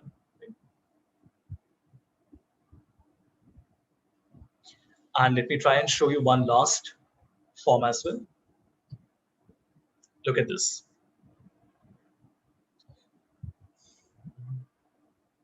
This is even better because this does not even need Excel at the back end. I mean, there is an Excel file, but you notice that it is floating. It is floating on my screen. That means that you can't even see the Excel file that is at the back. And I can click on proceed. I can put in my date of submission. I can select different records and different options. I can even click on these buttons, right? Like this, and everything just works. Right? So there are 5 parts to this form that we created like this. So this, I hope, gave you an idea of what is the capability of VBA. Now, the thing is that VBA, remember, only works on your local copy of Excel, the desktop version. It will not work on the cloud. On the cloud, we use something called TypeScript, but that's okay. That is something we'll be covering later. Before we do that, now that we have done a lot of data automation, let us also come to, let us continue with automation, and we will also do a little bit of analysis. For this, we are using Power Query and Power Pivot.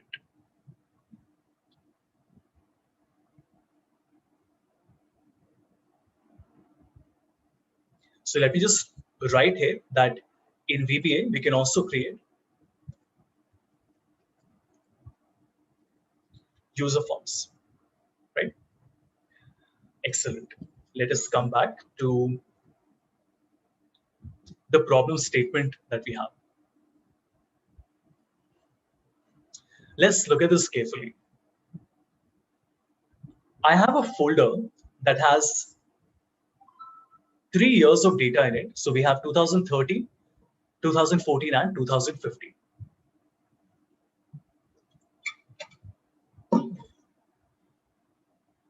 Each of the 3 files has the same template. So if I open 2013, you can see that.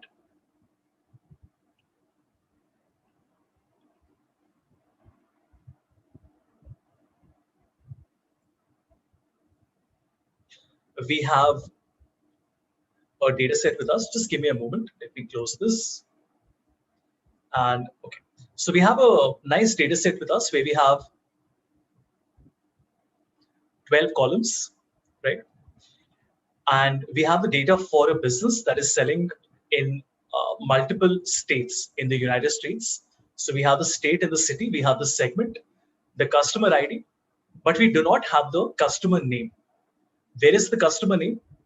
The customer name has been given in a different file. Right?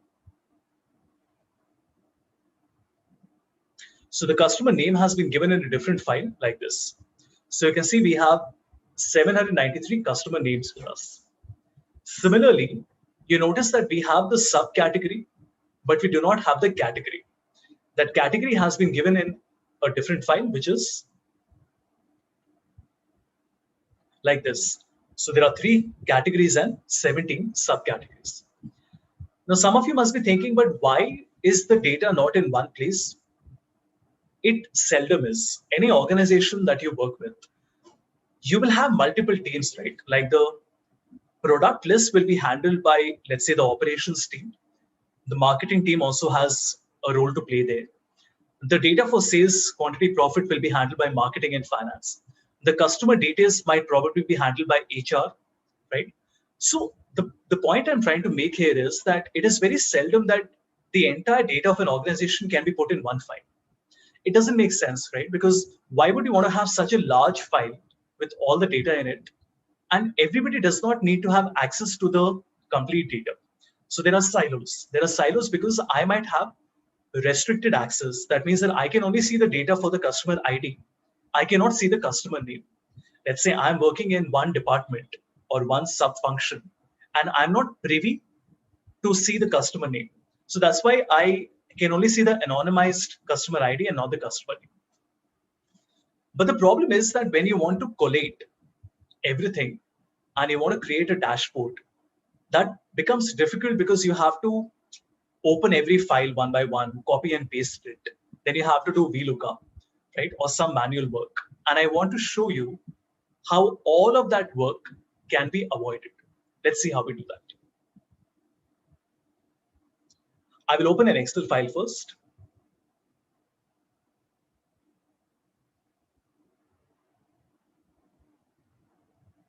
Right? So we open an Excel file. Now in Excel, I have data, and in data, there is a group called get and transform data. Now, everything that I'm going to show you can be done here. You notice that I can connect to files from a folder. I can connect to different types of databases. I can connect to Microsoft Azure. I can connect to Power BI. I can connect to online services, even some other connectors like SharePoint, big data, so on and so forth. And what is this concept? This is called Power Query, right? So we have done formulas and functions and VBA. This is the third component of Excel called Power Query. But I'm not going to show this to you on Excel. I'm going to show this to you on a tool called Power BI. So Power BI is also a Microsoft tool, but it is not a part of Microsoft Office. So you will have to download it separately. But the good part is that this is completely free of cost. Without having to pay 1 rupee, you can download Power BI, right? Now, why have they made it free? It's a little hard to explain that, but the idea is that every feature, every function, every visualization is available for free. But if you want to share your reports with other people, or if you want to have automatic refresh, if you want to work with very large data sets, that is when you need to have a paid account. But I can say very confidently that, especially as a student, and if you're learning, you don't need to have the paid account. The paid account will cost you 850 rupees per month, but you don't really need to use that. Now, why am I showing you this process of Power Query and Power Pivot on Power BI? They will work on both Excel and Power BI. The reason I want to show it to you on Excel, not show it to you on Excel, is because we will also be creating some data visuals. Now, I can create charts on Excel, but they will not be very powerful. That is what Power BI is very, very good at. And that is the reason I'm showing this on Power BI. But keep in mind that this entire process of combining the file and connecting different files, if you wanted to, you could have done it on Excel as well, right? Okay, let me in fact write it down here. So Power Query plus Power Pivot will work on Excel, it will work on Power BI, and it will also work on the cloud. Right? Basically, it will work online. So it works on all the 3 platforms. Okay. Right. So let me close Excel and we will come to Power BI. Power BI is the #1 BI tool in the market. And if I can just quickly show it to you. Power BI is 5 years and counting. It was introduced in general availability in 2015. So in August 2021, it will be completing 6 years. And in the span of about 5.5 years, it has become the #1 tool in the market. So if you look at the Gartner Magic Quadrant, you will see that Power BI is the #1 BI tool. This is the latest report from February 2021. And Tableau is #2. And of course, you have many other tools in the market. So we have Click, ThoughtSpot, Oracle BI, SAS BI, SAP, IBM Cognos, Google, right, and many others. But Power BI undisputed is #1 in the market. It is growing the fastest. And 97% of Fortune 500 companies are using Power BI. I've taken all this data from the official website. So these are all verified numbers. Right? Just like till a few years back, Excel used to be a must-know skill. Right? You have to learn Excel. Any job that you're applying for, you have to know Excel, right? On all job descriptions, it is written that you need to work on Microsoft Excel. Similarly, now we have started to see that in organizations, Even Power BI has started to become like that. It has become almost a necessity to learn Power BI. Let us see how we can work with it. The first thing I will do is I will click on my folder and I will select the path. So I'm just selecting this path, Control C, where the 3 files are there. We come back to Power BI and I will click on Get Data. And you can see there are multiple data connectors that are available. And if you click on More, you will find that there are about 100 different types of connections available here. This is a very large list. And for now, what do we want? We want to connect to a folder. So we select that and click on Connect. The folder path we already have with us. And I will click on OK. You can see that we have 2013, 2014, and 2015. We click on Combine and Transform.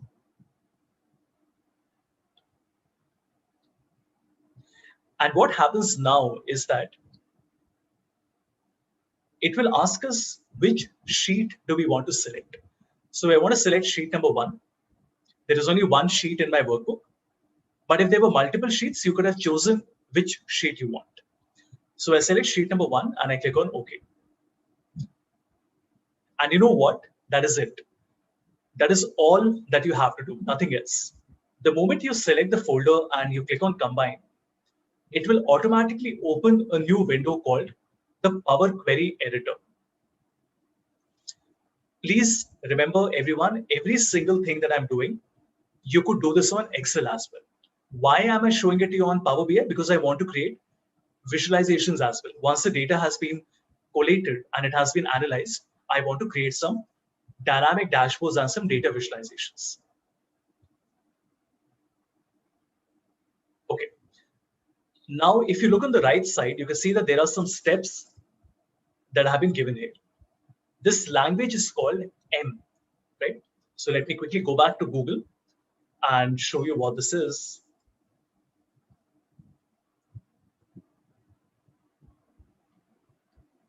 As you can see, Power Query is a data prepping tool. You can call it data prep, data wrangling, ETL, whatever you want to call it, data cleaning. But the basic idea is that it is allowing you to connect, extract, transform, and load the data from a wide variety of data sources. Not just Excel files and text and CSV files, but other things as well. What is so special about it? You can access hundreds of data sources. You can reshape it. That means you can do modification and hundreds of data sources. You even have a software development kit available. You can even connect to APIs, application programming interfaces. So if you directly want to connect to a website or some other platform like SEBI, you can do that.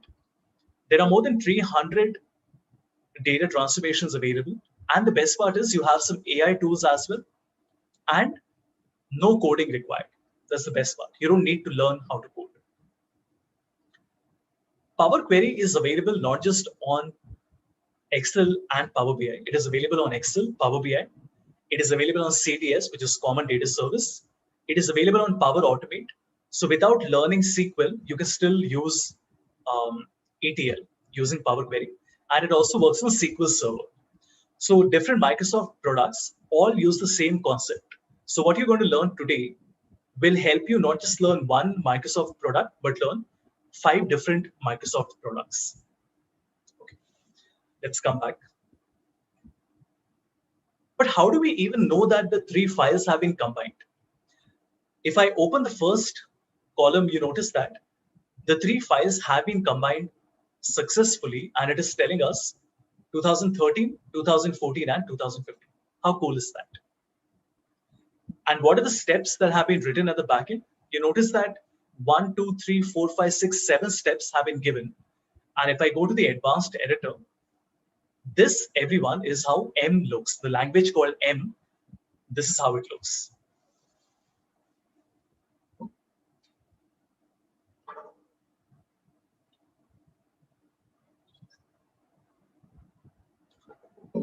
Okay. Now, is this a programming language? Not really. Is it like Excel? Not really. M is a very different language. You have to learn it independently. Of course, there will be some similarity with other programming languages and some similarity with Excel. But don't make the mistake of thinking that it is like either of them. It is its own entity. You have to learn it separately. Now, what are the steps that have been performed to combine the data from the three files into a single file? The first step is that I went to the folder and I took all the files from that folder. Right? So far, so good. It's very simple. The next thing that we are doing is we want to make sure that we are not selecting accidentally any hidden files in that folder. It is possible, right, that there were some hidden files in that folder. So we're making sure not to make that mistake. That is why we are filtering out all the hidden files. We are only looking at the visible files. Third step, we are creating a new column called transform file. Why are we doing that? Because I want to take the content from the file. See, right now we only have the name of the file, but we also want to take the content of the file, right? So we're taking the content of the file. After that, I'm renaming my column from name to source.name. I need to do that because I also need to know from which file is this row coming. Otherwise, how will I know which row is coming from which file? Then I remove all the other data which we don't need. So we don't need data like the extension, the date accessed, the date modified, the date created. We just need the name of the file. We also need the content. Then I expand the data so it gives me the entire content. And I change the type of each column so that text, date, text, quantity, profit, sales are numbers like this. These are the 7 steps that have been performed automatically, but it is good to learn how it has been done, because if you don't learn it, then you will not really be an advanced user and you will not be able to modify it. Now, is this like VBA in the sense that we are automating our tasks? Somewhat, not exactly, but somewhat. Because the language we're using is very different. But the interesting part here is that it's much simpler than working with VBA. On the left side, we have the query name. So I'll just call it fact_sales. That means I'm saying that this is a fact table and this is my sales data set. We click on close and apply. And the data now gets combined into one single file called fact sales. So remember, it is not 13, 14, 15 anymore. It is just giving me one single data set called fact_sales. Okay, very cool. But how do I combine the fourth file now? So if I make a card and I put my sales value in it, you can see that the total is 1.56 million. But the moment I come back to my folder and I add another file, so I'm taking 2016 and I'm adding it here. How do I refresh it? We simply have to go back to Power BI and we click on refresh. One click, and you notice it just takes about 5 seconds and it automatically analyzes that one more file has got added and the number changes to 2.3 million. Very cool. Okay. Now, before I show you the more technical aspects of how to combine the customer name and how to take the category, let us also create some visuals and then we'll go back to the combining of other files in it, right? Now, this is an AI feature. It is called Q&A, which is question and answer. What it does is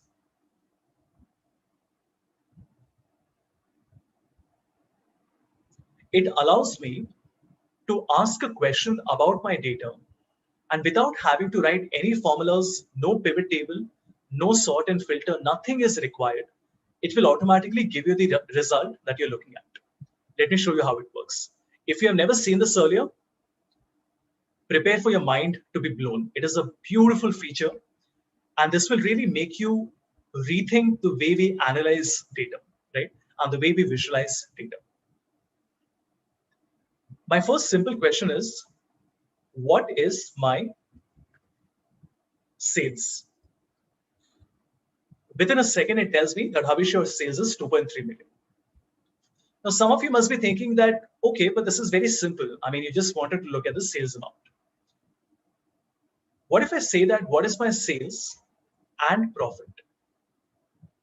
So now very smartly, it is telling me that Havish, your sales and profit is 22,97,000 and 2.86 lakhs.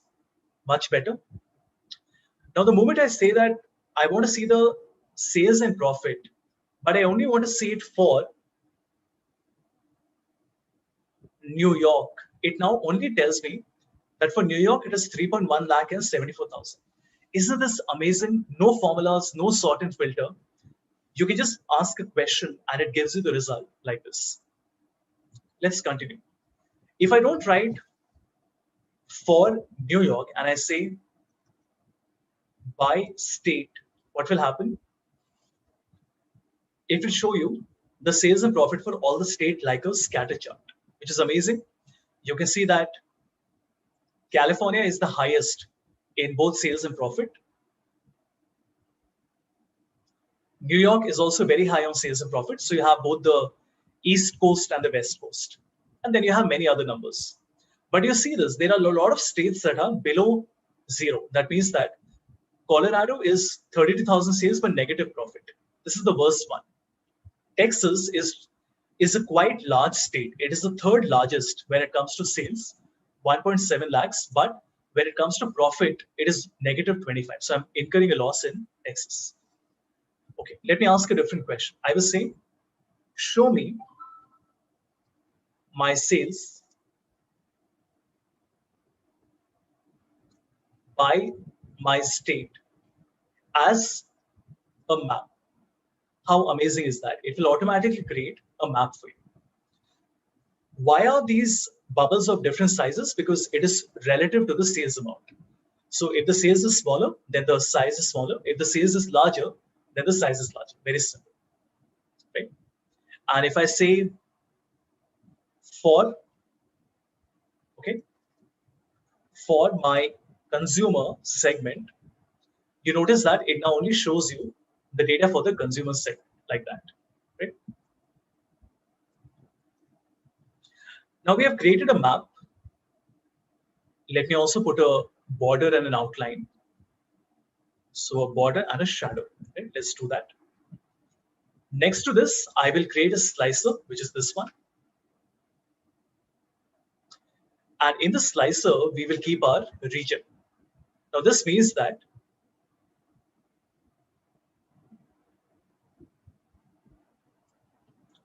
if I click on central, it will only show me central US, east, south, and west. How amazing is that?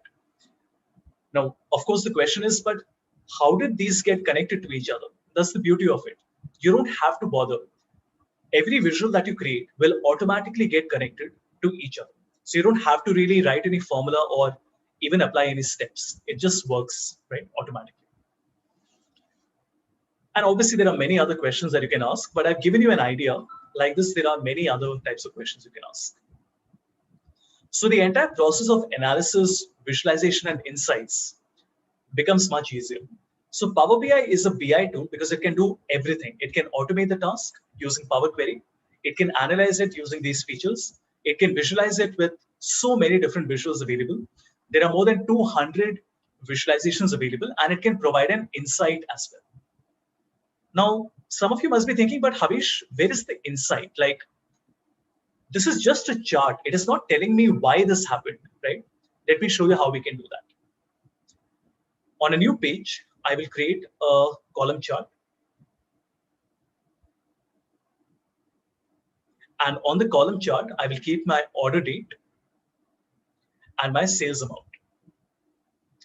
Now, you can see that from 2013 to 2014, there was a decline that happened.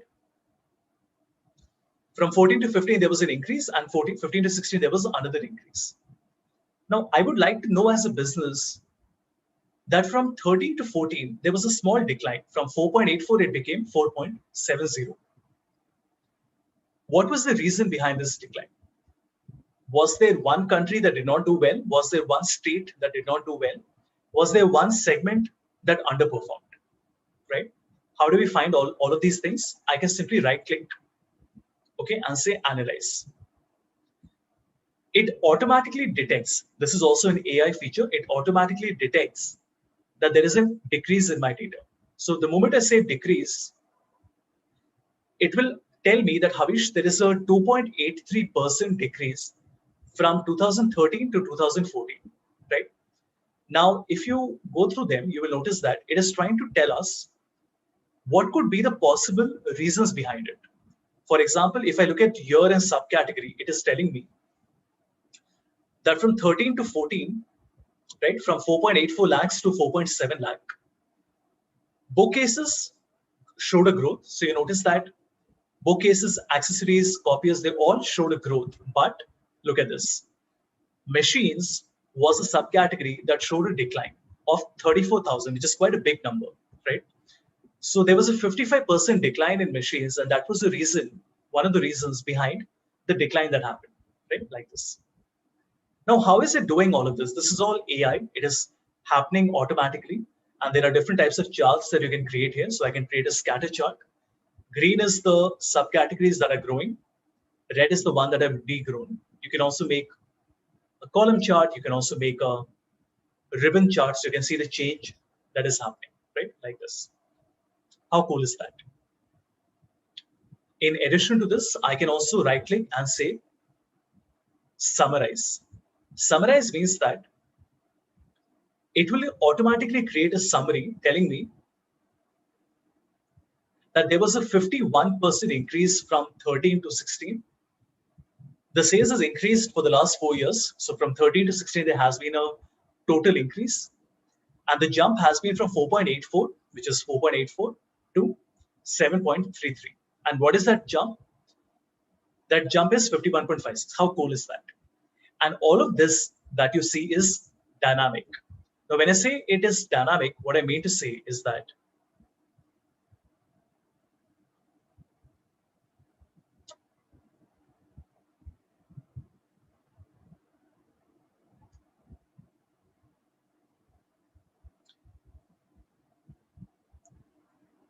so when it is dynamic, what that means is that, let's say I make a map, okay? So I'll make a map and keep the state in it, state, and the sales value in it, right? So far, so good. Let me also make this a little larger so you can see it clearly.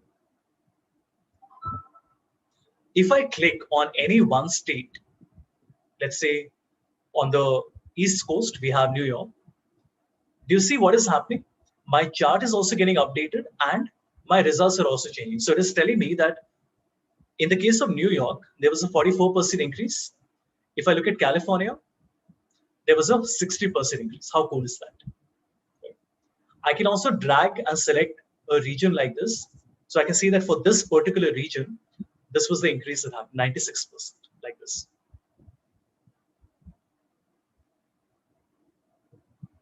Right? So very cool. Okay, let me see what else can I show you. Before we look at more analysis, let us also look at the combining of different files. We have the customer ID, but I don't have the customer name. So we want to add that. So what we will do here is, I will go to Excel, and on my desktop, we will select Power BI. I will click on Superstore model, and I will select my ID and name. Remember, this is the file that has 793 customer names and the corresponding ID, right? So I'll click. We select the sheet and click on transform data, like we did earlier. When I click on transform data, Power Query will open up. Let me call it, this is a dimension, so I'll call it dim underscore ID. And once we have done that, now we can click on first row as headers. See, there's a small problem. The heading is not coming correctly. It is showing me CID and name, not which should be the headers, right? Not column 1 and column 2. So I will click on first row as headers. And the second challenge you will notice is that the name is not correct. In my data set, it is coming as pass underscore Darren, comma Darren. It should be Darren Pass, Filina Ober, Meg Brown, like that. Now, in Excel, if you had to do this, you would have written a formula. But it's not really that simple. You still have to construct a formula.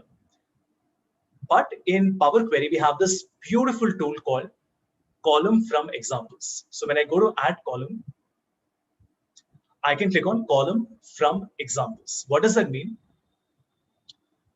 I will only have to give it a sample. And once I give it the sample, it will automatically understand what is the pattern that I want. And it will repeat that for me. Let's see how we do this. I click on column from examples. Now it asks me to give a sample value. Let us do that. So I will call it Darren space parse. It doesn't work, but let's not worry. Let's give one more sample. So I give it Filina space Ober. And the moment I give it two samples, it is smart enough to automatically give me all the results. So if you look at it carefully, the formula is coming like this. And the best part is that this is automated. We did not have to write the formula. It created the formula automatically. I will click on OK. Now we can delete the old name because we don't need that. And this, everyone, becomes my new name. Let's also go through the formula and try to see if we are able to understand how it worked. So this is the formula that we have written, everyone, or rather not written, but it has been created automatically. It's a little difficult, but let's try to deconstruct it because it's important as an advanced user to see how this works in case you need to modify it in the future. Okay. So what we are doing is I am basically doing a text.combine, which makes sense. I'm taking the surname and the first name, and then I'm combining it. And if you look at the order, I'm taking the first part before, the second part before, and I'm taking the first part after. So 0 is the surname, which I'm taking after. 1 is the first name, which I'm taking before, right? Right. But how am I breaking it into two parts? I'm using splitter.split text by delimiter. This is an inbuilt function which is there. And I'm using the comma to split the data. That basically means that in my original data, we had Darren parse and a comma in the middle. So I'm using splitter.split text by delimiter to break that into two parts. So the 0 part will be parse, the 1 part will be Darren, and then I'm reversing it. And we are getting the result like this. Okay. Now I can remove it. I'm sorry, let me go to the last step. And we've already removed it. Perfect. Okay. Now, the next thing that we want to do is to close it. So close and apply.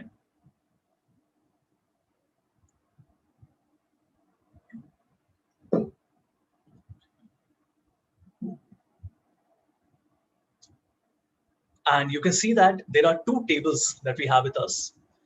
We have the fact underscore sales table, and we also have the dim underscore ID table, two tables with us, right? Now, if we try to make any visualization, if I try to make a table, or rather, let's keep a Q&A, right? So if I keep let's start with a table. That would be easy. So we start with a table, and I will keep my customer name, and I will keep my sales value.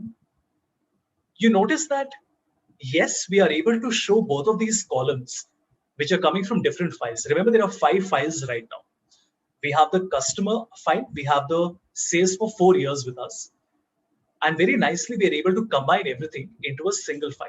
But that visual is not working correctly. It is showing me the grand total, 22,97,200 everywhere, which is clearly not correct, right? Now, why is this working? Because there is no connection between these two tables. And this, everybody, is where we will learn how to work with Power Pivot. We want to create a data model, remember? We have done the ETL, we have combined the data, but we still haven't connected them. How do we do that? We go to the modeling view. And here we say that the CID on the left table is the same as the customer ID on the right table. So the CID can be dragged.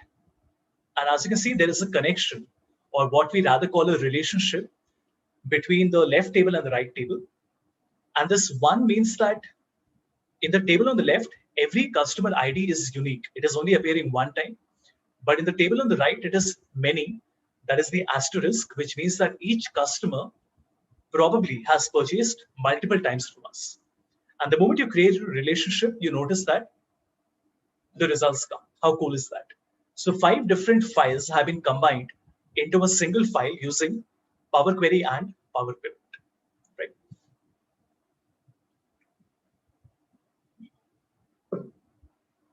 Okay, so far so good. The next thing that we want to do is to do some detailed insights. See, I have all these charts with me and I can create my pie chart, scatter chart, all of that. But what if I want to do something more advanced, like looking at the quarter over quarter change? For example, I will make a column chart.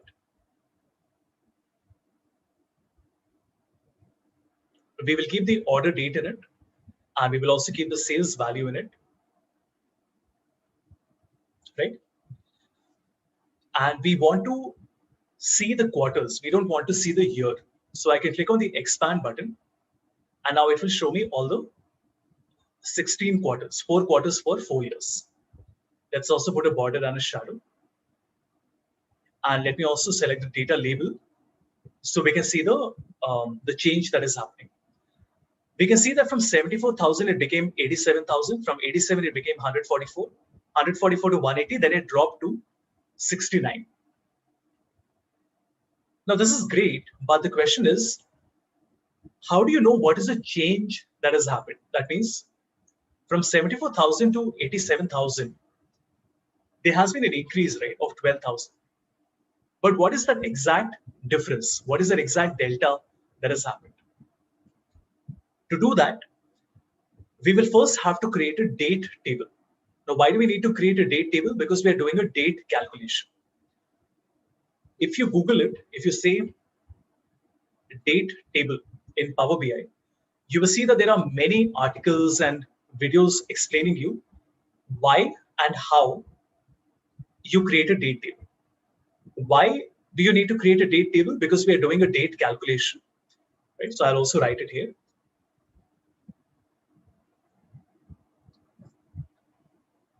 So Power Query, we used to combine files, okay? And we used Power Pivot, which is the model, to create a relationship.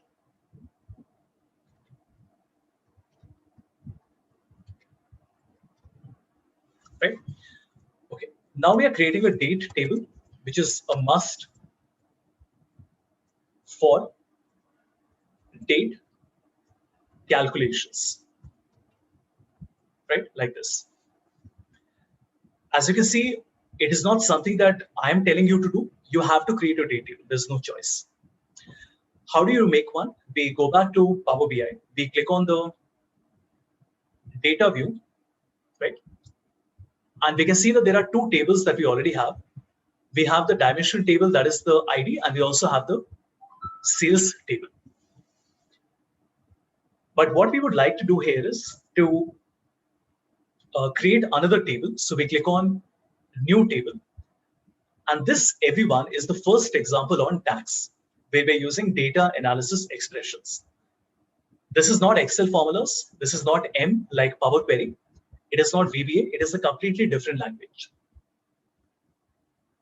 But DAX also works on Excel. So everything that I'm showing you right now, Power Query, relationship, everything will work on Excel as well. Just keep that in mind. So I click on new table and I will say that my date table is equal to a calendar. So we're creating a list of dates where the starting date is the minimum order date, everyone, and the maximum date is the maximum shipping date, which makes sense, right? Because the date has to be between the first order date and the last shipping date. What will it do? It will give you a list of dates from the 3rd of January 2013. This is the date on which the first order was placed. And if I saw the data, it gives you the 5th of January 2017, which is the last shipping date that we have on record. Let me also change it from date and time into date so that it becomes easier. But how do you do calculations here? You will have to create another relationship. This time the relationship will be between what? The order date and the date, like this. Right? So everyone, now we have two relationships between the customer ID and the CID. We have the relationship between the order date and the date that we have created. Let's go back to the report. But you notice that the report is not working. The reason is that because we have created a proper date table, I cannot use the original order date anymore. So we'll remove it and we will replace it with the proper date table, right? Like this. Works perfectly. And now I'll show you the cool stuff. How can you see the change from quarter to quarter? We will go to new measure. Again, we're using a DAX measure or DAX calculation. And in the formula bar, we will write, let me increase the size. We will say that my QOQ change is equal to what? So I will create a variable and I'll call this my previous underscore quarter. So what is the previous quarter equal to? The previous quarter is equal to calculate the sum of my sales, right? So I'm calculating the sum of my sales, but not for the current quarter, but for the previous quarter. So I will write previous quarter. There's a function called previous quarter. Very cool. And we will select the date from here, from the date table. Now that I have the previous quarter value with me, which means I have 87,000, sorry, I have 74,000. What do I want to do? I want to do 87 minus 74 divided by 74. That is how you will look at the change that has happened, right? Current quarter minus previous quarter divided by the previous quarter. So I will return the result, which will be a simple divide, where I'm dividing the current quarter, which is sum of sales, and the sum of sales minus the previous quarter divided by the previous quarter. And what this will do is, this will give you a result. Let me also change it into a percentage. So when I press enter, there is a new calculation created, a new field created called previous quarter, rather QOQ change. And when I put the QOQ change in my tooltip, you notice that it is only showing you the sales. But if you take your mouse, obviously for the first quarter, there is no base value, so it will show you 74,000. But for the next one, it shows you 16, or rather 0.16. Let me change it to a percentage. Right? Okay, it tells you there was a 16% increase that happened, 65%, 25%, and there was a decrease of 61%. How cool is that? Right? So you have actually managed to do a calculation on a data model using DAX, right? Which is what we have done here. This is how my code looks. I can also copy the code and go to a website called DAX Formatter, which will automatically format the code for me.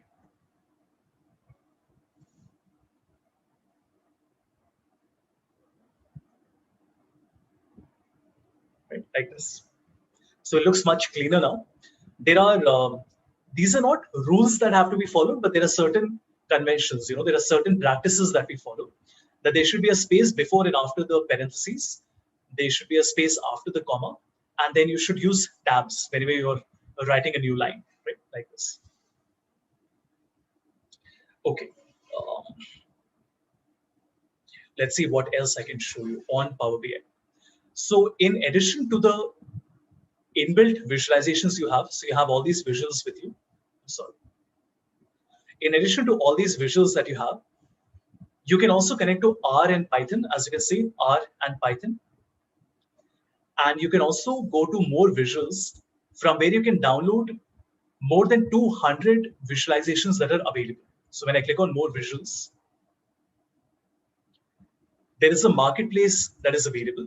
So just like you have the Android and the iOS marketplace, you have different visuals available like this, and there are a lot of them.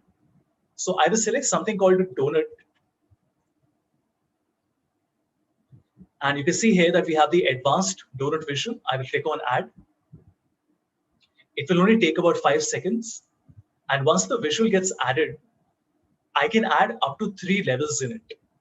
Now you must be wondering, but how is it better than a pie chart? Let me prove to you.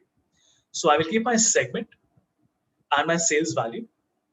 I will also keep my category. Okay, I don't have my category, but I'll keep my subcategory and I'll keep my region like this.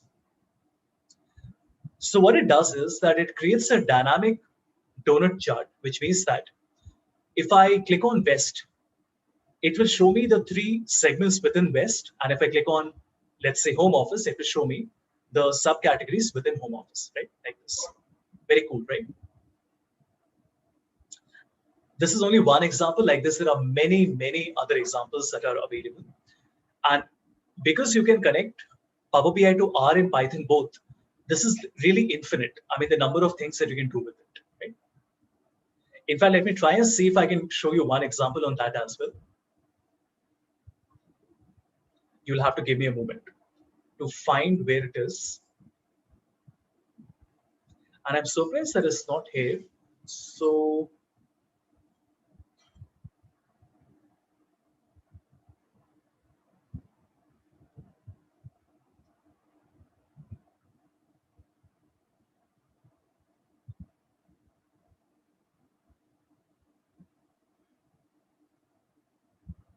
okay, so this is what I want to show you.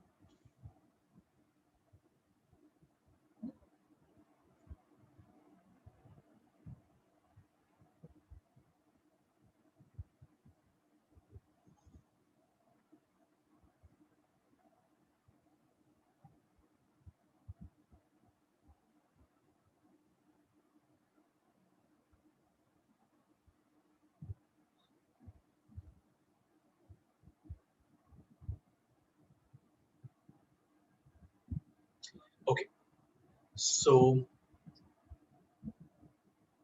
in this example, I want to show you that we have created 2 visuals.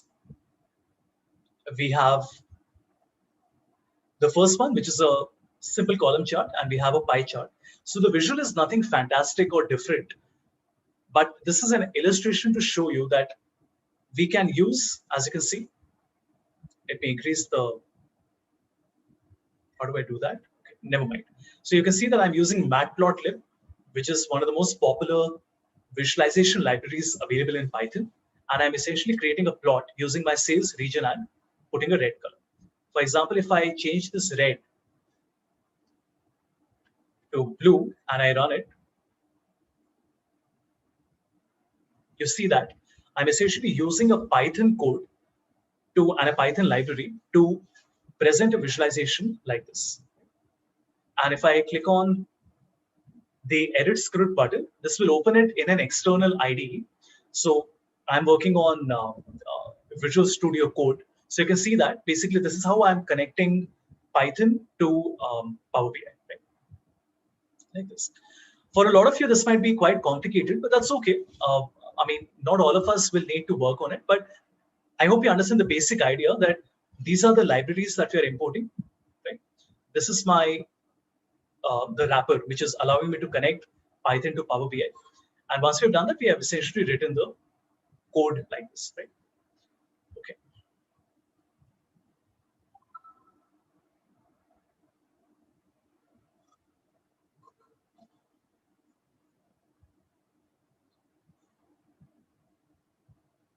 Right. So like this one visualization, there are many, many others that are available. So if I can take you all to my website and I go to dashboard samples,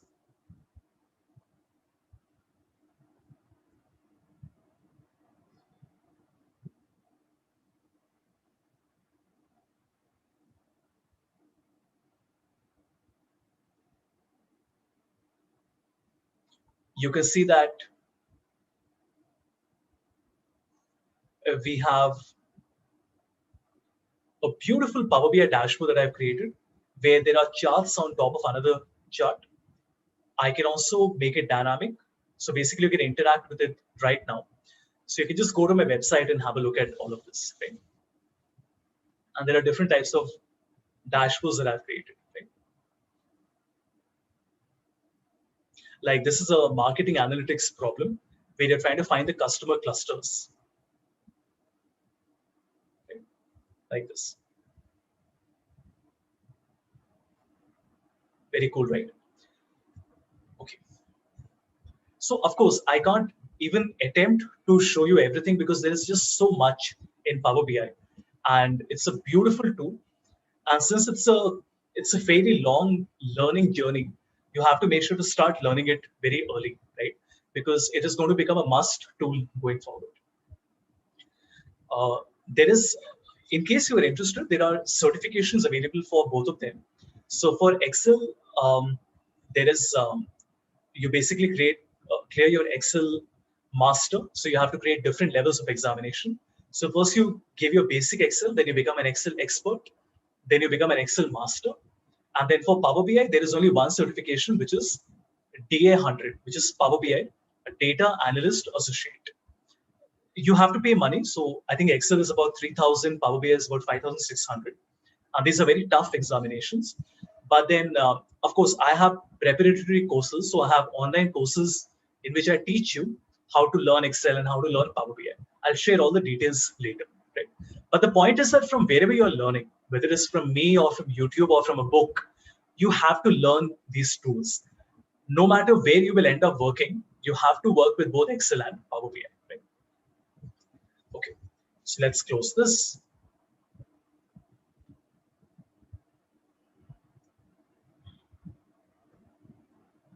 Okay, let me clean up my system a little bit.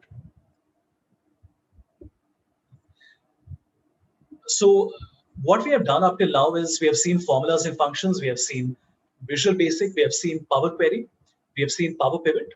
And now I want to show you the last two things. One is JavaScript and the other is TypeScript. Right? Let us look at TypeScript first, or let's look at JavaScript first. So I will open an Excel file.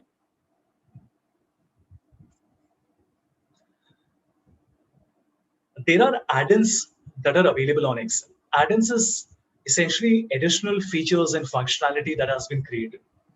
For example, if I go to Insert and I click on Add-ins, you can see that there is a store available, just like we have a store on Power BI.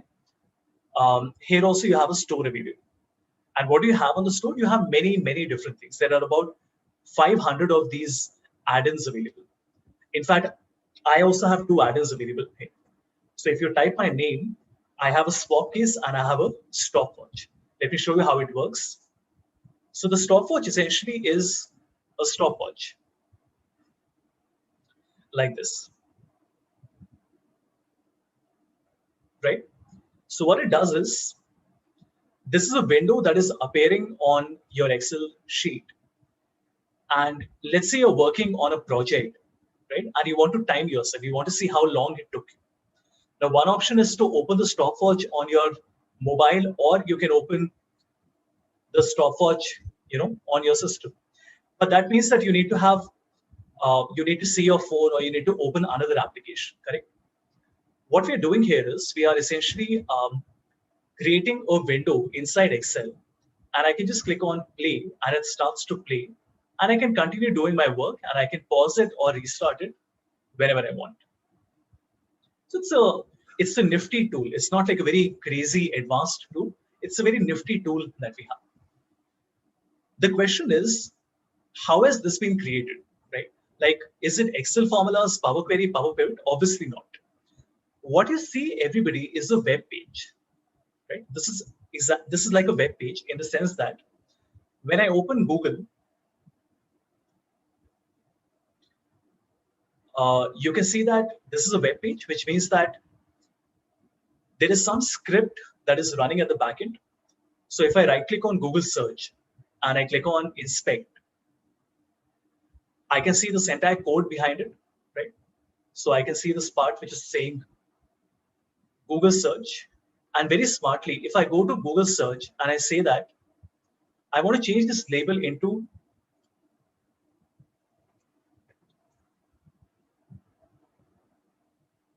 just give me a moment.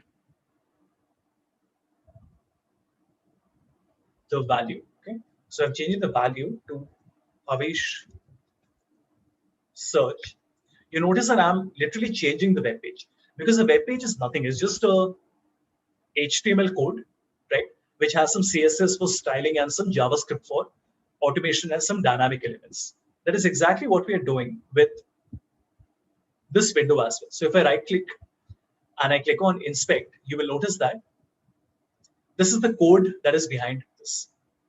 Right? I hope that makes sense, everyone. And if you look at the code here,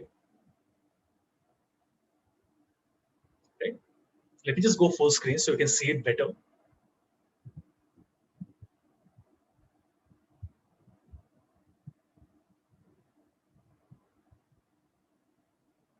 You can see that this is the code that is running behind it. So this is JavaScript.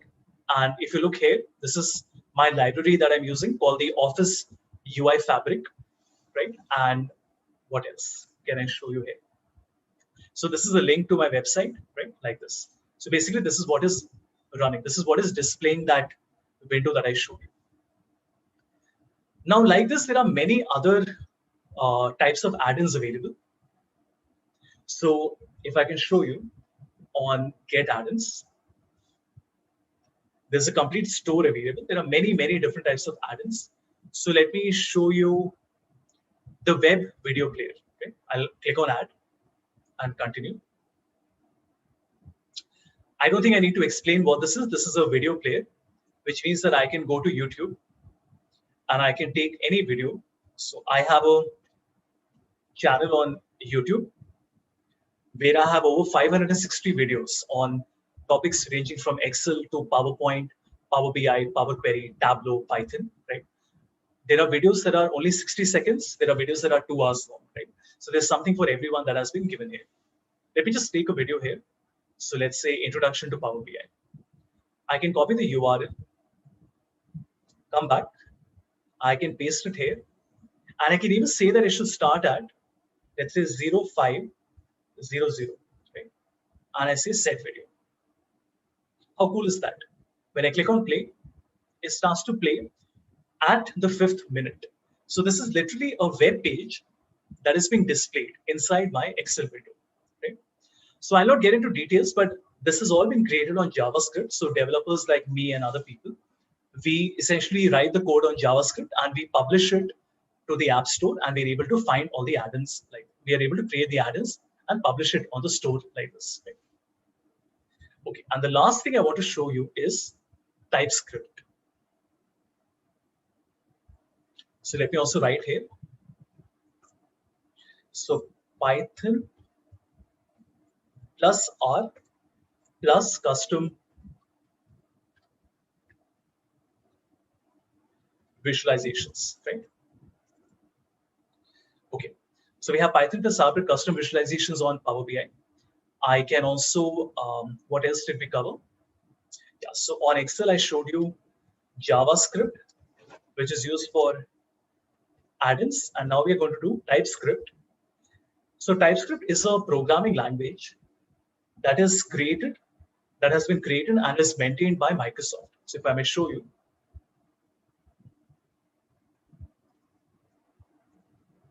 TypeScript is essentially based on JavaScript, and it is JavaScript with a few modifications in it, and it was developed and is maintained by Microsoft. Right? Now, then there are many frameworks available. So there are frameworks like, if I can just type JavaScript frameworks.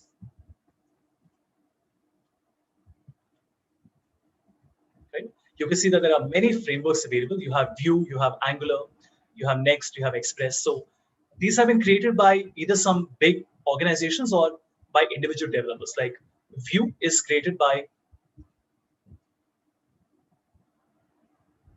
Ivan, right? If you look at Angular, It is a TypeScript-based framework by Google, right? Then you have what else?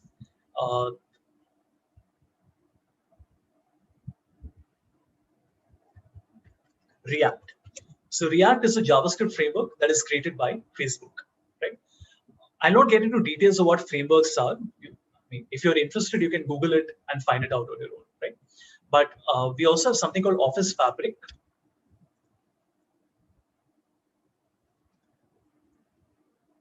Right? And this is a user experience framework created by Microsoft, which we are using here, right? So this is the JavaScript framework that we are using essentially. And obviously on the documentation, you have everything that has been explained here, right? How it works. All right.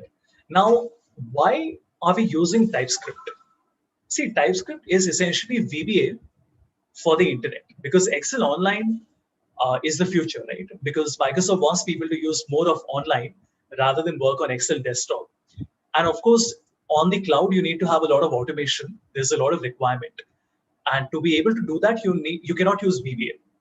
And it was not even possible to put VBA on the internet because VBA is a very old language and it was created at a time when the internet was just starting, right? And it has a lot of limitations in it. So it would have been impossible to do that. So what we're doing here is to use TypeScript. Let me give you an example. Like I showed you earlier, I'll do the same example. We will say name, and I would write sales. We will say A, and then B, and then C. Then we have 10 and 30 and 20, right? I'll just do 2 steps. So let me also copy it here. We will click on automate, right? Now automate, I think is only available for business users of Excel. So you might not have it. Even though I was reading recently that automate has been made as a general availability, that all Excel users have it, but I'm not 100% sure about that. You will have to check that, right? But anyway, if you are working in an organization, then you, in all likelihood, should have automate with you, right? So we essentially go to automate and we click on automate and we say record action. So this process is very similar to recording a VBA code.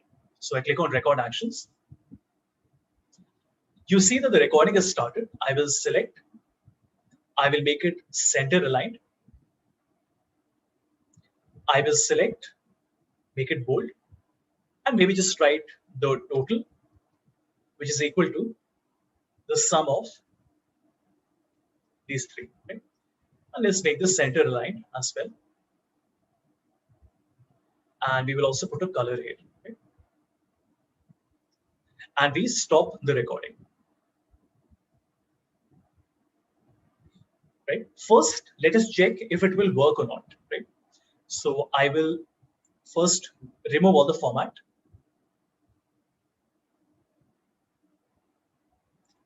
Change the numbers as well. So let's make it T and E and F. Right? Watch this. I click on run and it works. So far, so good. This is what we did with VBA as well. But what we would like to do now is to see how the code has been recorded. So when I click on edit, you will see that this is the TypeScript that has been recorded. Okay?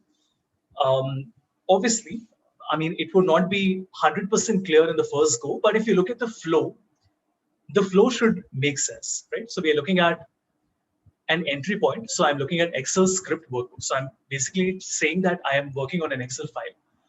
What is my selected sheet? The active worksheet. So my active worksheet, which is sheet 8 right now, is my selected worksheet. This is a comment which is in the green color. That means that in my A1 to B4, what did I do? I basically did a horizontal alignment, which is center. After that, in A1, B4, I set my indent level. Then I made it bold. And you can see the idea. You get the idea, no? I wrote this formula. Then again, I did a center. And after that, I put this color. Now, if you notice carefully, I can change this hex code. So if I write, let's say 2577CE, right? And I run it once again, the color changes. This is how you can modify the TypeScript code that has been recorded. Right? This incidentally is my brand color, right, which you find here. This is essentially JavaScript. It's a slight variation called TypeScript, but the way you write it is similar to JavaScript. So when you learn one, you are essentially learning the other one as well. In the future, TypeScript is going to become very important because this is how you do automation on the cloud, right? And this entire area of RPA,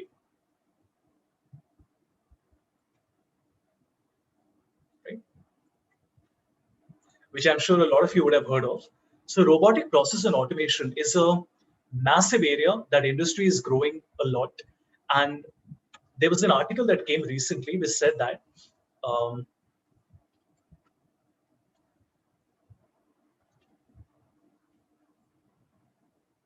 just give me a minute. Do you see this? This article came a week back, which said that by next year, 2022, due to automation, in an attempt to save cost, 30 lakh jobs will be slashed, right? And the reason I wanted to open this article is to show you that, I mean, that is what is the impact that automation is going to have on different industries, right? Especially obviously certain industries will have a bigger impact, certain might not. But then this is what is going to happen, right? Because tools are going to get so much more powerful that the entire process of making a pivot and creating filters and writing formulas is not needed. Anybody can open Power BI, open the Q&A and ask a question, right? So you have to be prepared for these tools that are going to come up. Like there is another tool called Power Apps, which is a Microsoft tool. So like you have Power BI, we have Power Automate, and we also have Power Apps. What Power Apps does is, if I can quickly show you, it allows you to create applications with what is called low code, right? See, there are two terms here. So we have no code and we have low code. No code means that no coding is required. Like in Power Query, we don't have to do any coding. Low code means that with minimum coding, you can still do a lot. So if I show you Power Apps, on Power Apps, I will just create a blank template, not a blank template. I'll use one template. Let's say my budget tracker, right?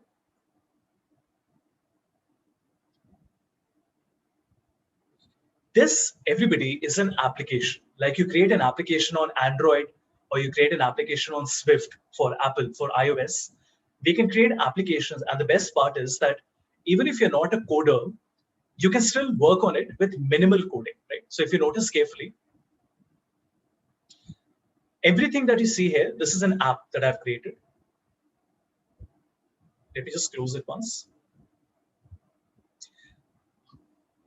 So there are different screens here.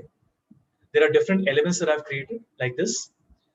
I can connect to different data sets, and everything that you see, do you see the formula bar and you see these properties? With minimal coding, you'll be able to do all of this. See, if you want to code, nobody will stop you from doing that. You notice that there is some form of coding that is required here, right? Like this. But the best part is that this coding is very similar to how you do it on Excel. This language is another language called PowerFX.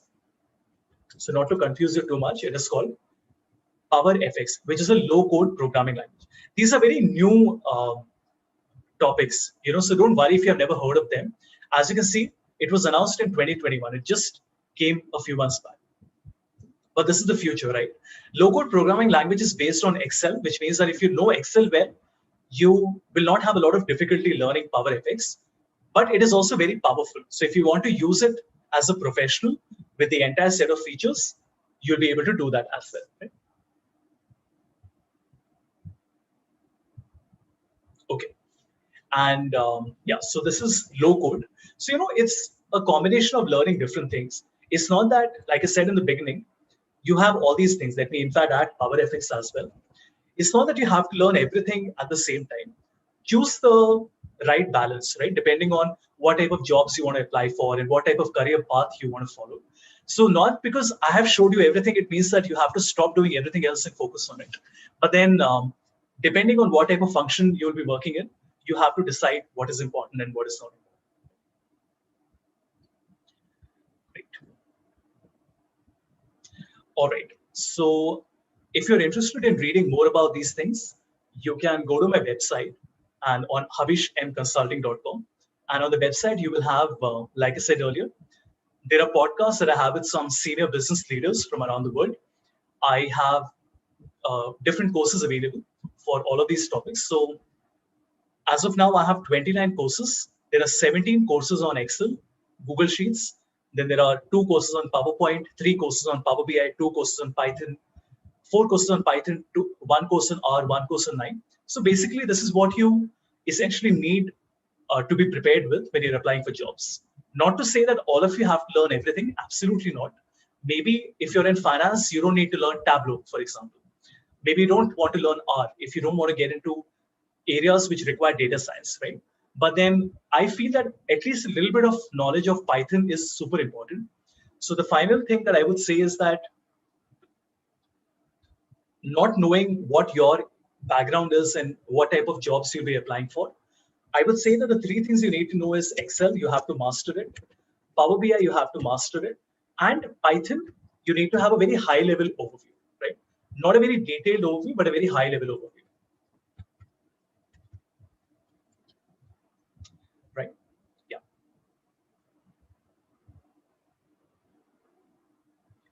Right. So Ishan, that would be all from my side. If there's anything you would like me to add. Sure. Thanks a lot, Havish. This was a really informative session. And first of all, it was quite gradual. And I didn't really, like, I never noticed that from Excel when I went to Power BI and when I went to JavaScript, it was really gradual. And it didn't feel like anything is out of my purview. Despite being a student who has never done computers in his life, I've been a student of economics, but it was quite comprehensive, and it was like quite well put. So, Thank you, Ishan. Yeah. So there are some questions which were there. So shall I pose them? You can tell me because I can't see the questions. You can ask me. I'll give the answer. Sure. First of all, a quick update for all the attendees. If you have any questions, the comment box is open. You can post any question that you like, and we read it out to Havish, and Havish will answer it right away. Cool. So Havish, the first question is, first of all, just 1 minute. Yeah. So when you use the len formula, so this is my question particularly. So can we substitute the len formula with the reference that you use? Substituting it with countif or countifs. So any advantage that len gives over countifs or countif? For example, counting the number of a particular entry. Sure. So countif will only count different cells, but if you want to count the characters inside a cell, you have to use length. Countif cannot calculate the number of characters inside a cell. Okay, so like for you said for example, you said the criteria that if there are 10, so if countif the number of characters equal to 10, so anyway. Okay, so if you write equal to countif, and then I select my range, right? And then I say that my criteria is that the length of this should not be equal to 10. This is what you were saying, right? Yeah. So the problem is that this doesn't work, and it's a little hard to explain why this will not work. But countif cannot work because you can't have the range in the criteria where you're selecting B5 to B18 at the same time. You can give it a shot, so you can. And see, this is very important. Just because I'm telling you, no, this will not work, doesn't mean you should not even try. You know, when people tell me that, Havish, this is not the correct approach, or the answer is already coming, I always try to improve it. I always try 5 different ways of getting to the same result, because that is how you understand topics in more detail. Sure. Yeah. Any other question, Ishan? Yeah. Yes. So there was one more reference that you made about this unique function, right? Okay. So what I used to do was that I used to use remove duplicates, and the shortcut was Alt plus A plus L. Right. Yeah, for getting the unique, like the unique characters. So anyway, unique would help me more than remove duplicates. Absolutely. I mean, let me just come to that example. If you want to do remove duplicate, then you'll have to copy it, then you'll have to paste it somewhere, right? For example, I'll have to paste it here. And once I've done that, then I'll again have to go to data and then click on remove duplicate, right? It saves that entire effort for you, right? So it becomes automated where you can just write a function and you don't have to do remove duplicate every time. Because if you do it manually and tomorrow you add one more name, then again you will have to remove that, repeat that process. But if you use a function, then it will happen automatically. Okay, sure. So I'll ask the next question. Yeah. So one question is that how can I summarize two pivot tables? Like how to summarize two pivot tables? Through a relationship. So what I showed you in Power BI, if you remember, we created a relationship between two of them. That is how you can connect two pivot tables together. Okay. So let me give you an example. Right? A quick example, everyone. So what I'm doing here is I'm writing the region where I'm writing India. And in India, we have, let's say, two cities. So I have UP and MP.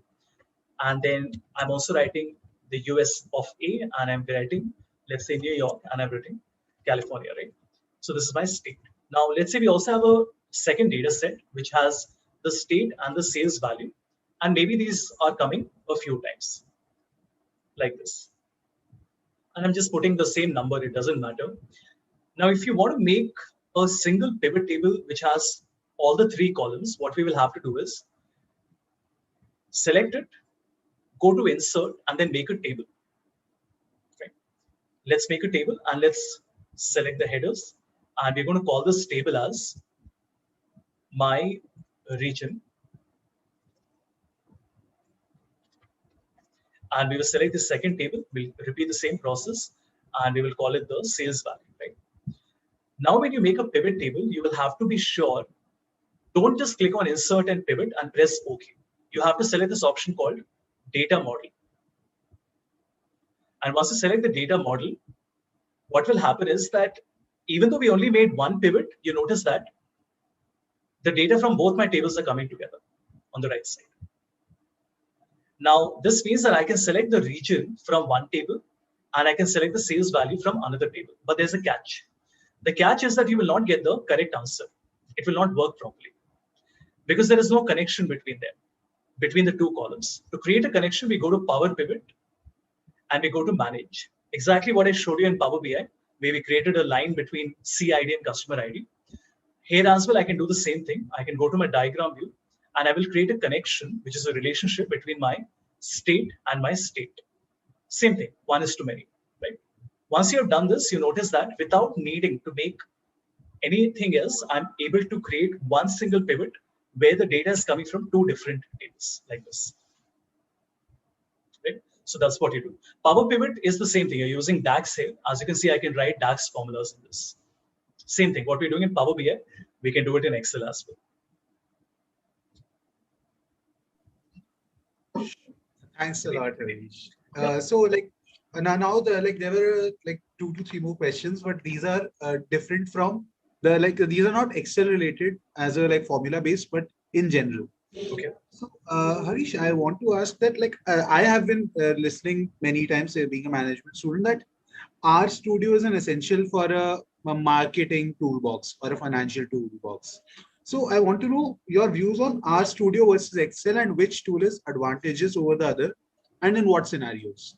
Yeah, so the short answer is that unless you're working in research, unless you're working as a data analyst specifically, you will never need to learn R in your life. I work with most of the top CPG brands. So I work with GSK, Britannia, Kimberly-Clark. I come from Reckitt. I work with Unilever. I work with P&G. And I teach people in customer excellence, product managers, brand managers. Nobody knows R and nobody needs to know R. I completely fail to understand why this misconception is there that R is important. You only need to learn R if you're going to target a profile which specifically requires you to work on R. Other than that, for any general profile, you can spend your entire career without learning R. See, I do work on R, but that is not because I need to. I work on R because I have to teach it at colleges and there are certain tasks for which I need to use R. But I just fail to understand. If you go through job descriptions on Naukri.com or on Monster, that will give you the answer that you're looking at. How many profiles say that you need a requirement for R? If you're looking at data analyst profile, the most common things that you will find are Excel, basic SQL, and Power BI. Right? These three are the most important things. R is not mentioned anywhere. Unless, of course, unless you are specifically going in a profile that requires you to do data science, R is not a common tool that everybody needs to learn. That is my personal take on it, and I have a very strong opinion about it, because I feel very bad that students are learning something which is not going to help them get a better job, and they will not even use it in organizations. I don't have any dislike for it. Okay, I also work on R. That's what I showed you. I work equally on R and Python. But R is not a general tool that everybody needs to learn. Python is a general tool which I feel everybody needs to learn. And if I may take the liberty of saying so, see, I come from an academic background. I have been in education myself. I taught at Amity University for 2 years. I taught at Lal Bahadur Shastri, and I continue to teach at colleges. No disrespect meant to anybody. I have been a faculty myself. R is taught at colleges only because nobody has bothered to update the curriculum. R is taught at colleges because faculties are more comfortable teaching R over Python, because they have worked on R as a part of their academic work and their research papers and their PhDs. Python, on the other hand, is not something which is something they are comfortable with. And that's the reason that curriculum has never got modified. I'm on the board of several colleges where I help them create better content, and I help them create new curriculum. And I always put my foot down and say, do not include R. You want to teach it as a skill, but not as a must-have skill. I just fail to understand why that is the case. And you speak to anybody in the industry, and they will say the same thing that I'm telling you right away. Python is the tool that everybody should be learning right now, as of today. You cannot go and say that I don't know anything of Python. I'm a commerce student myself, Ishan, by the way.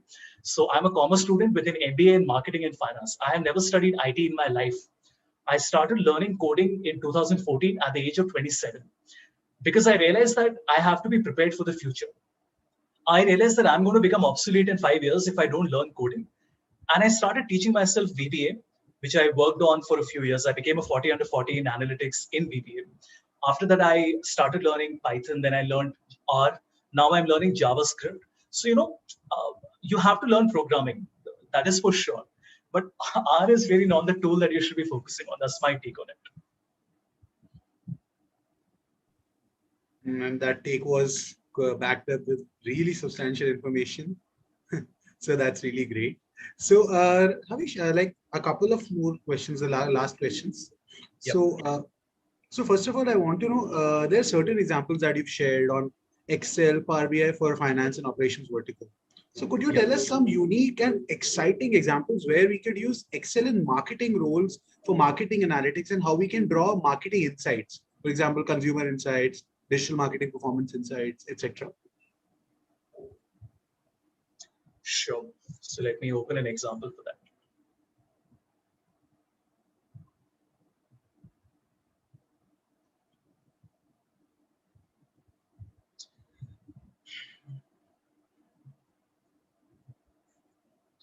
We can maybe start with this one. So what we have here is the transactional data for two regions. So I have sales per month for region A and region B, right? Now, if I ask you, analyze it, right? How is the market performing? How is, let's say, North region performing versus the South region? Usually what we do is we do an average, right? But the average is not really telling us everything that we need to know, right? So if I look at the average here, it tells me the average is 4462 and 4460. So at first glance, I might feel that, oh, they're performing very similarly to each other. But when we go into detail, you realize that there's a lot more to it. There are two ways we can do it. Number one, I can write functions myself, or I can use the data analysis toolpack. So I'm going to go to data and select data analysis toolpack, which is a free add-in available. And here I will select my descriptive statistics. What you do in SPSS basically. I will click on OK. I will select my input range as A2 to A26, and I want to create my summary statistics. What it does is, and I want to show the result on the same sheet. Okay. So what it does is that in one click, it gives me a lot of information about my data. So it is telling me that the mean is 4460. It is telling me my standard error is 621. My median, I don't have a mode, but that's okay. And my standard deviation. This is very important. So on an average, what is the standard deviation? The standard deviation allows me to understand the distribution of my data. Because if you look at the min and the max is from 100 to 9944. Another way of doing this would be to create a visual. So what we can do here is I can select my data and I can create a box and whisker plot. So in my chart, we have our box and whisker. I mean, at first glance, it looks very boring, but then you realize that this is giving you a lot of information, because when I add the data label, you will see that it is telling me that my range is from 100 to 9944.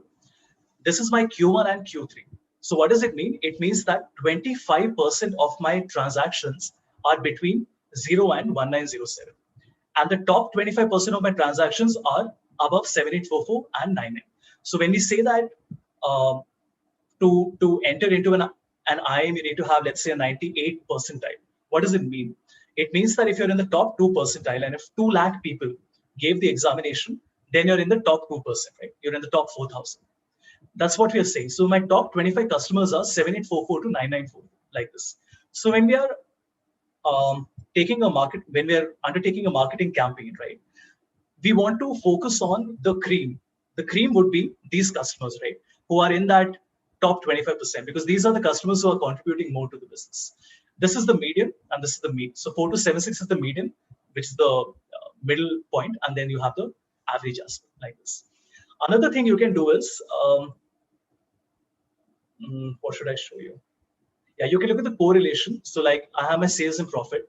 So I can create a XY scatter, and I can see if I only look at 500. So I can see, sorry, let me do 100. So I can see these are the customers whose profit is over 100, right?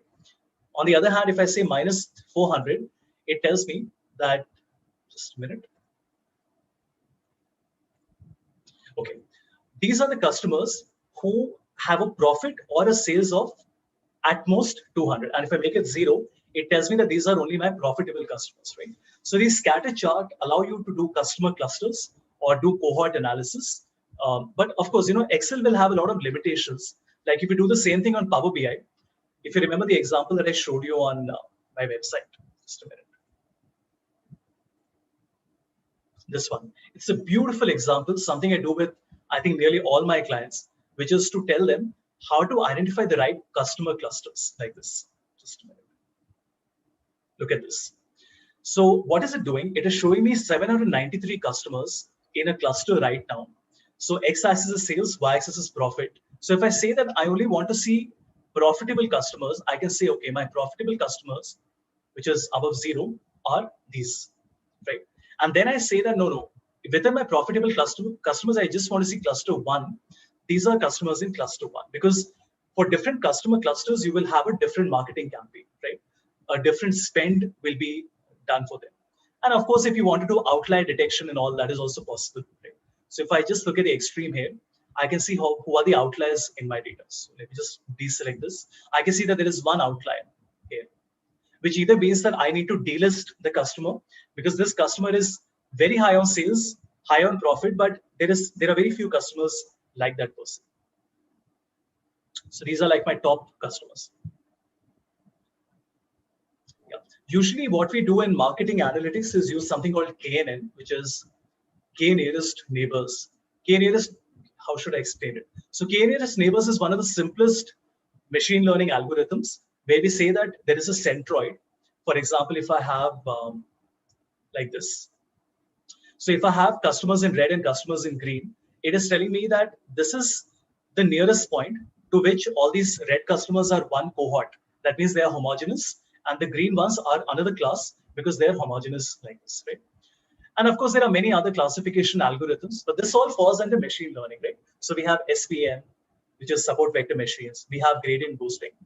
But you know what? Before you learn any of this, the first and the most important thing you need to learn is linear regression. Linear regression is the most common machine learning algorithm. For example, if I want to do a simple forecast like this, and I want to say that what is the expected sales in the next month? So if I have my advertising expenditure 82 lakhs, what is the sales? 15 crores. If my advertising expenditure increases to 92 lakhs, it becomes 25 crores. So I can just put in an equation and I can save a 92% variance confirmation, that I can save a 92% confirmation of variation, that if I put, for example, if I say that, if you look at this equation, everyone, next month, if I'm investing 115 lakhs, 1.15 crore in my advertising, what will be my expected sale? I can simply say that 0.4416 multiplied by this, which is 50. And on this, I want to add a minus 18.029. So it tells me that in the next month, if I increase my advertising expenditure by 6 lakhs to 1.16 crores, then I can expect like a 2 crore increase in my sales. If I decrease it, that means that my sales will drop down by 9 crores. This is nothing but machine learning, right? I don't know why people feel that linear regression is not machine learning. This is very much machine learning, but it's the simplest form of machine learning where you're looking at the sum of squares. And of course, there are many more advanced methods. So you have SVM, gradient boosting, you have different classification and regression techniques, right? The library that you should be learning for all of this is not on Excel. Excel is not the right tool for this. Neither is Power BI. You should be learning scikit-learn. I'm sure most of you have heard of it at least. Scikit-learn is the most popular machine learning library for Python. So that's the long answer to a very short question. No, that was really interesting answer, and it's really interesting to revisit to, like, I guess the chart that you showed, it's similar to the candlestick chart that we referred to, right? For analyzing. So candlestick is an extension of this, which is used typically for financial information, but this is something which is box and whisker can be used really anywhere. Yeah, so it was really good revisiting these charts and linear regression, and the way you explained the equation, it was really comprehensive. And so it was really great, Havish, and I'm really happy that this session is ending on such an informative note. And I'm really sure, I'm damn sure that everyone is taking a huge amount of information from this session. And when it comes to taking from this session, we also have another thing that you can take from this session, that is free courses and a certificate of attending this session.